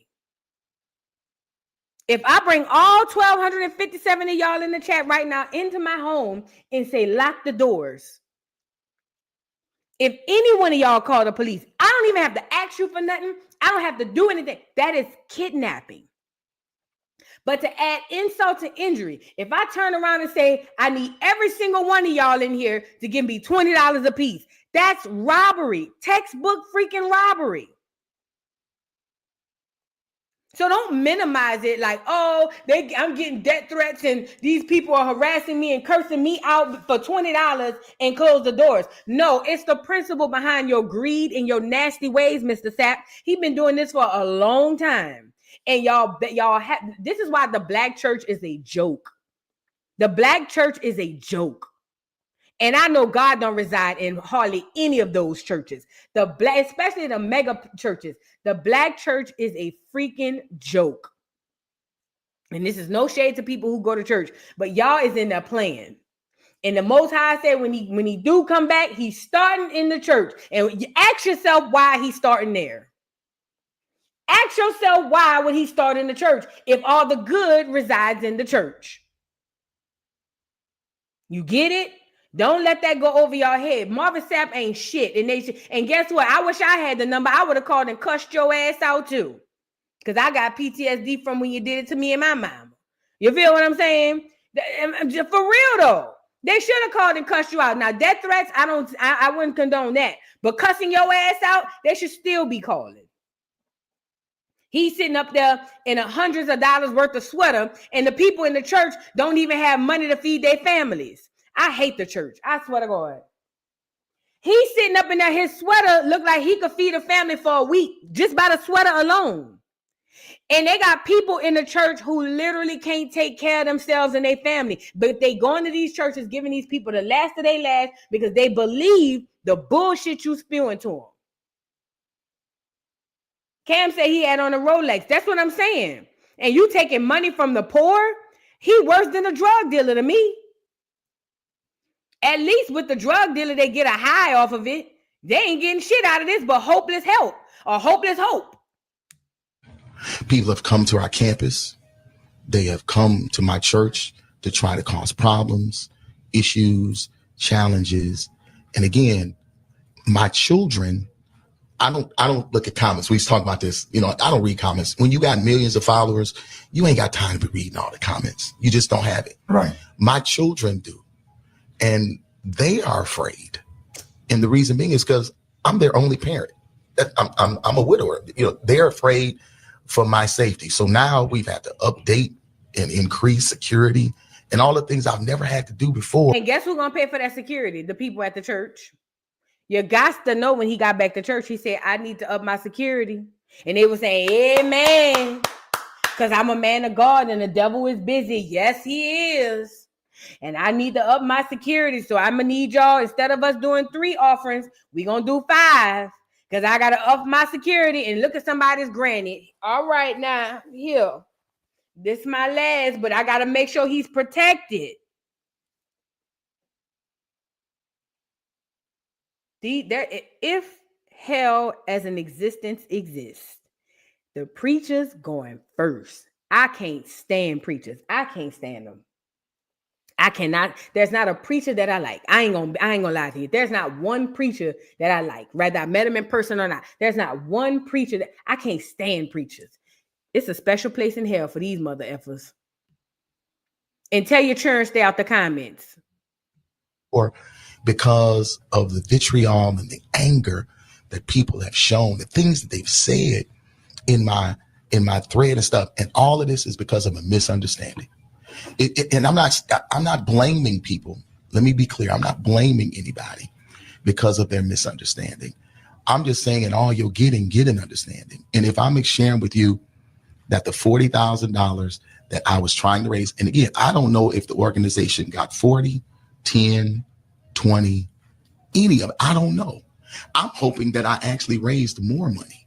But you said, even if you given tangibly, as you said over the phone, to come to the plate and show your phone showing that you gave. Stop the cap, bruh. You was watching and counting every dollar went through that church. That's an evil bitch.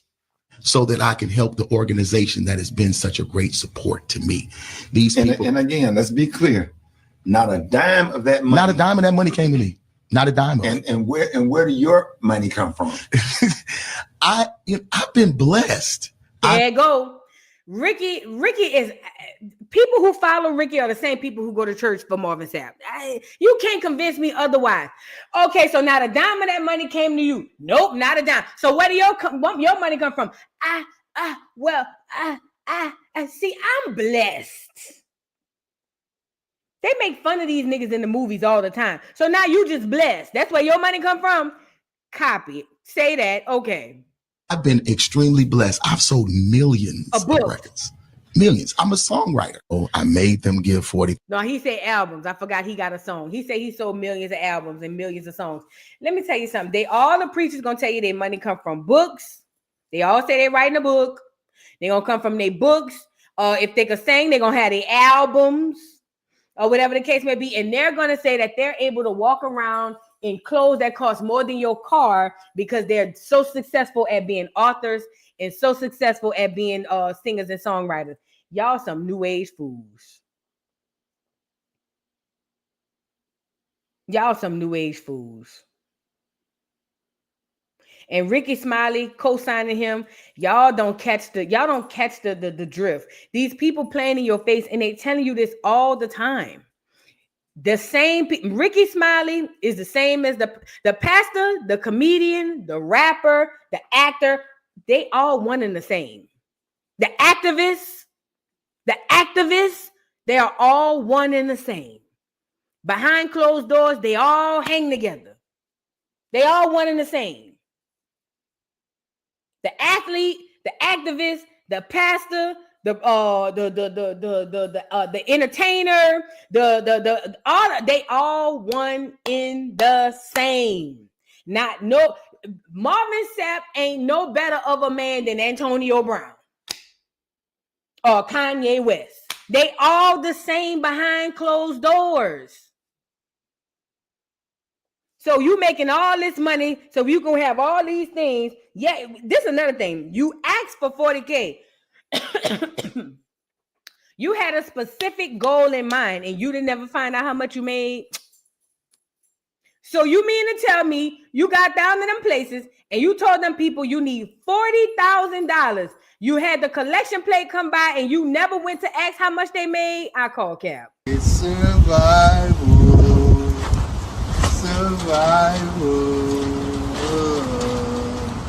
I get somebody lied. Smells like somebody lied. It was all a lie. Guys, it was all a lie. She lied. Nobody comes into a situation with a goal in mind and don't check on said goal. That doesn't make sense. If you was just doing a regular offering, you'd have passed the plate around, and however it would have went is what it would have went. You don't set a goal and then go check on the goal you set. That don't go like that. It never has gone like that. Okay? But again, the black church is a joke. These comedians are jokes. These athletes are they all in the bed together because they all the same. Marvin Sapp ain't shit. And I said it. Marvin Sapp ain't worth a dime. Ricky Smiley ain't worth a dime. Steve Harvey ain't worth a dime. Cedric the Entertainment, Darryl Hughley, all them, they all one in the same. Freemason, probably frat brothers as well. And that's just that on that. But I don't condone the death threats, but coming up that'll cuss your ass out as they should. As they should. You lucky I ain't had a number to the church. Shit. You lucky I ain't had a number to the church. If I had the number to the church, I'd have been dialing private, star 67. You know what I'm saying? I'd have pressed the star 67 and call. Y'all put a one in the chat if you remember star 67. Girl, please. I'd have pressed that star 67, girl, and say, Marvin, you funky bitch. Soon as we say, Episcopal Holy, how may I help you? Yeah, can I speak with Marvin? Yes, how can I help you? Can you this is really an emergency. Yeah, okay. Marvin, it's for you. Marvin, you funky bitch. That's why I'm gonna tell everybody who was out there with them prostitutes last weekend. I got the girl on the line right now. She gonna tell everybody. Yeah, I would have been on that prank calling. I don't give a damn. You funky oh. Marvin, you funky oh.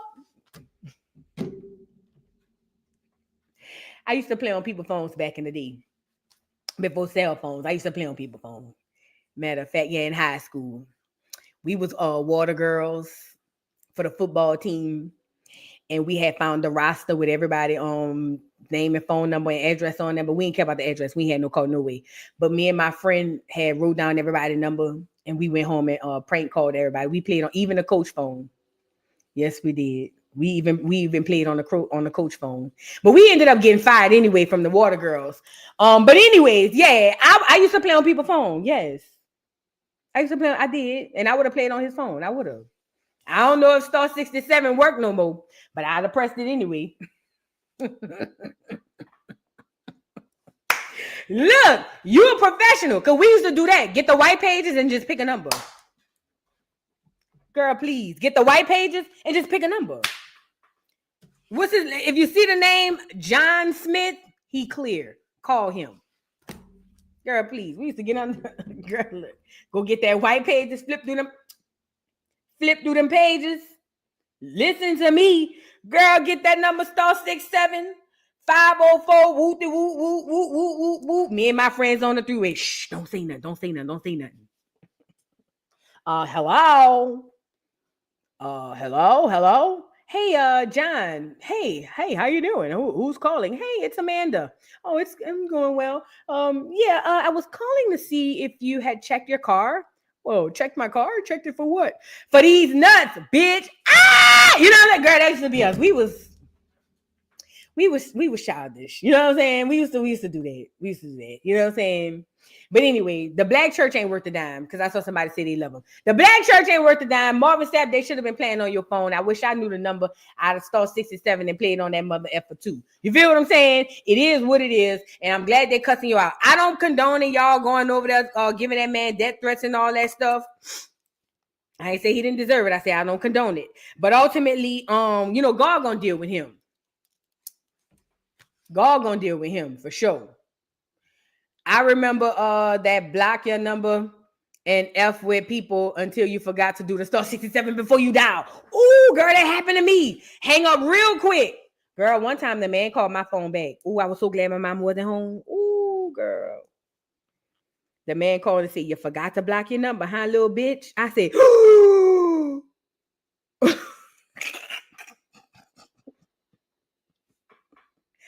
Ooh, I was so glad my mama wasn't home. Boy, because my mom used to be home. Boy, that man said, oh, you forgot to block your number, huh, little bitch? I said, ooh. Girl, I hung up that phone so fast.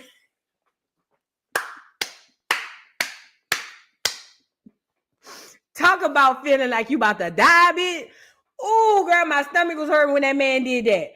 Oh, girl.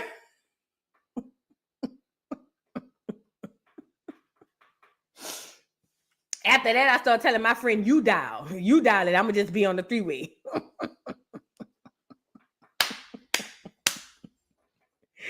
Girl, yes, outside the box, little bitch. That man said, oh, you forgot to block your number, huh, little bitch? I say, God, my mom would have been home. I'd have got my ass towed up. Do you hit me? I would have got towed up if my mom would have been home and that man called back and said that. Oh my God, that would have been crazy. Yeah, girl, those were the days. Bring me back. You never know the good old days until you leave them, huh? You never know about the good old days until you're out of them. Venetia Williams, thank you for the super chat. Hey, boo, it's me and my daughter's birthday. She's 5. We love you and happy birthday to us, Big Aries. I'm going to play the birthday song for you. Hold on. Happy birthday, Venetia and baby Venetia. 1 second. Stay right there. Shells, thank you for the super chat. Like when the police say you're free to go while standing in the front of the door. Exactly. Marvin Sapp said lock them doors, and I don't care. He might have said shut them, but I felt like it was locked, and I said what I said. You're right, Shelves. Char J, thank you for the super chat. When he said all you're going to do is go eat, says the pastor was retaining him. Right. All y'all going to do is go eat. Y'all ain't going nowhere. Y'all can sit right here where you tan into my money to go eat. I want to go down to the Golden Corral. I want the biscuits. And if I give you these 20, I ain't going to be able to take my churn to the Golden Corral for sitting in here quiet for the last 8 hours. No, I'm not giving you nothing. I want to go to the Piccadilly. Monica Wilson, thank you for the super chat. The mega church I used to go to used to shut the doors and wouldn't let anyone move for safety. So they say, girl, that's what they say. Girl, they shutting the doors for safety, all right. They scared somebody gonna say, get your hand out of my pocket. Hey, they scared somebody gonna jump up and say, get your hand out of my pocket. Could you imagine the look on the people's faces? You at a church, preferably a smaller one, but you at a church and they do the tithes and offering and they close the doors. And the next thing you know, all of a sudden somebody jump up and say, get your hand out of my pocket. Girl, the people gonna shit on themselves. Do you hear me? They gonna pee on themselves. Girl,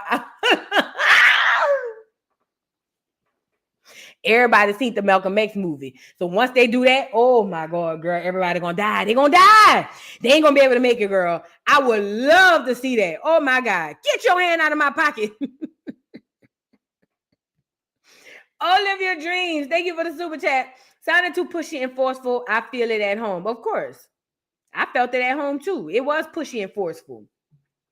Gypsy Hustle, thank you for the super chat. Jesus taught when you pray, do not be like the hypocrites, for they love to pray standing in the synagogues and on the street corners to be seen by men. Hey, that's a bar. Because that's where they be at. You know who else be on the street corners praying and hollering and screaming at people? The Hebrew Israelites. Y'all know how I feel about them Hebrews. Ooh, girl. Y'all already know how I feel about them niggas, them Qs, them Bible Qs. Y'all know how I feel about the Bible Qs. Hey! Hey, hey, you devil. Hey, brother, read 1 John chapter 6, verses 12 and show this white lady how she's a devil. This dude. 1 John chapter 6, verse 7. Verse what? Verse 7. Verse what? Verse 7. What, John? 1 John chapter 6, verse 7. Read, my brother. So the Lord had said, do not be held by the blind-haired, blue-eyed devil. The what? The blind-haired, blue-eyed devil. The what devil? The blind-haired, blue-eyed devil. And the God said, what did he say? And God said, what did he say? And God said, you should impale that devil. You should do what to that devil? You should impale that devil. And do what after you impale him, brother? Impale him into hell where he so belongs and he comes from. So you see what the Bible is saying to you, you devil? The Bible is telling me I should impale you into hell. You, all the women, the black women, and the gays too. The Bible told me in 1 John chapter 6 that I should impale all y'all to hell. Okay? So, while you running around here poisoning our community, 1 John in the Bible tell me that I should impale you to hell. Man, I call the police on them niggas. Nigga, what? What 1 John said?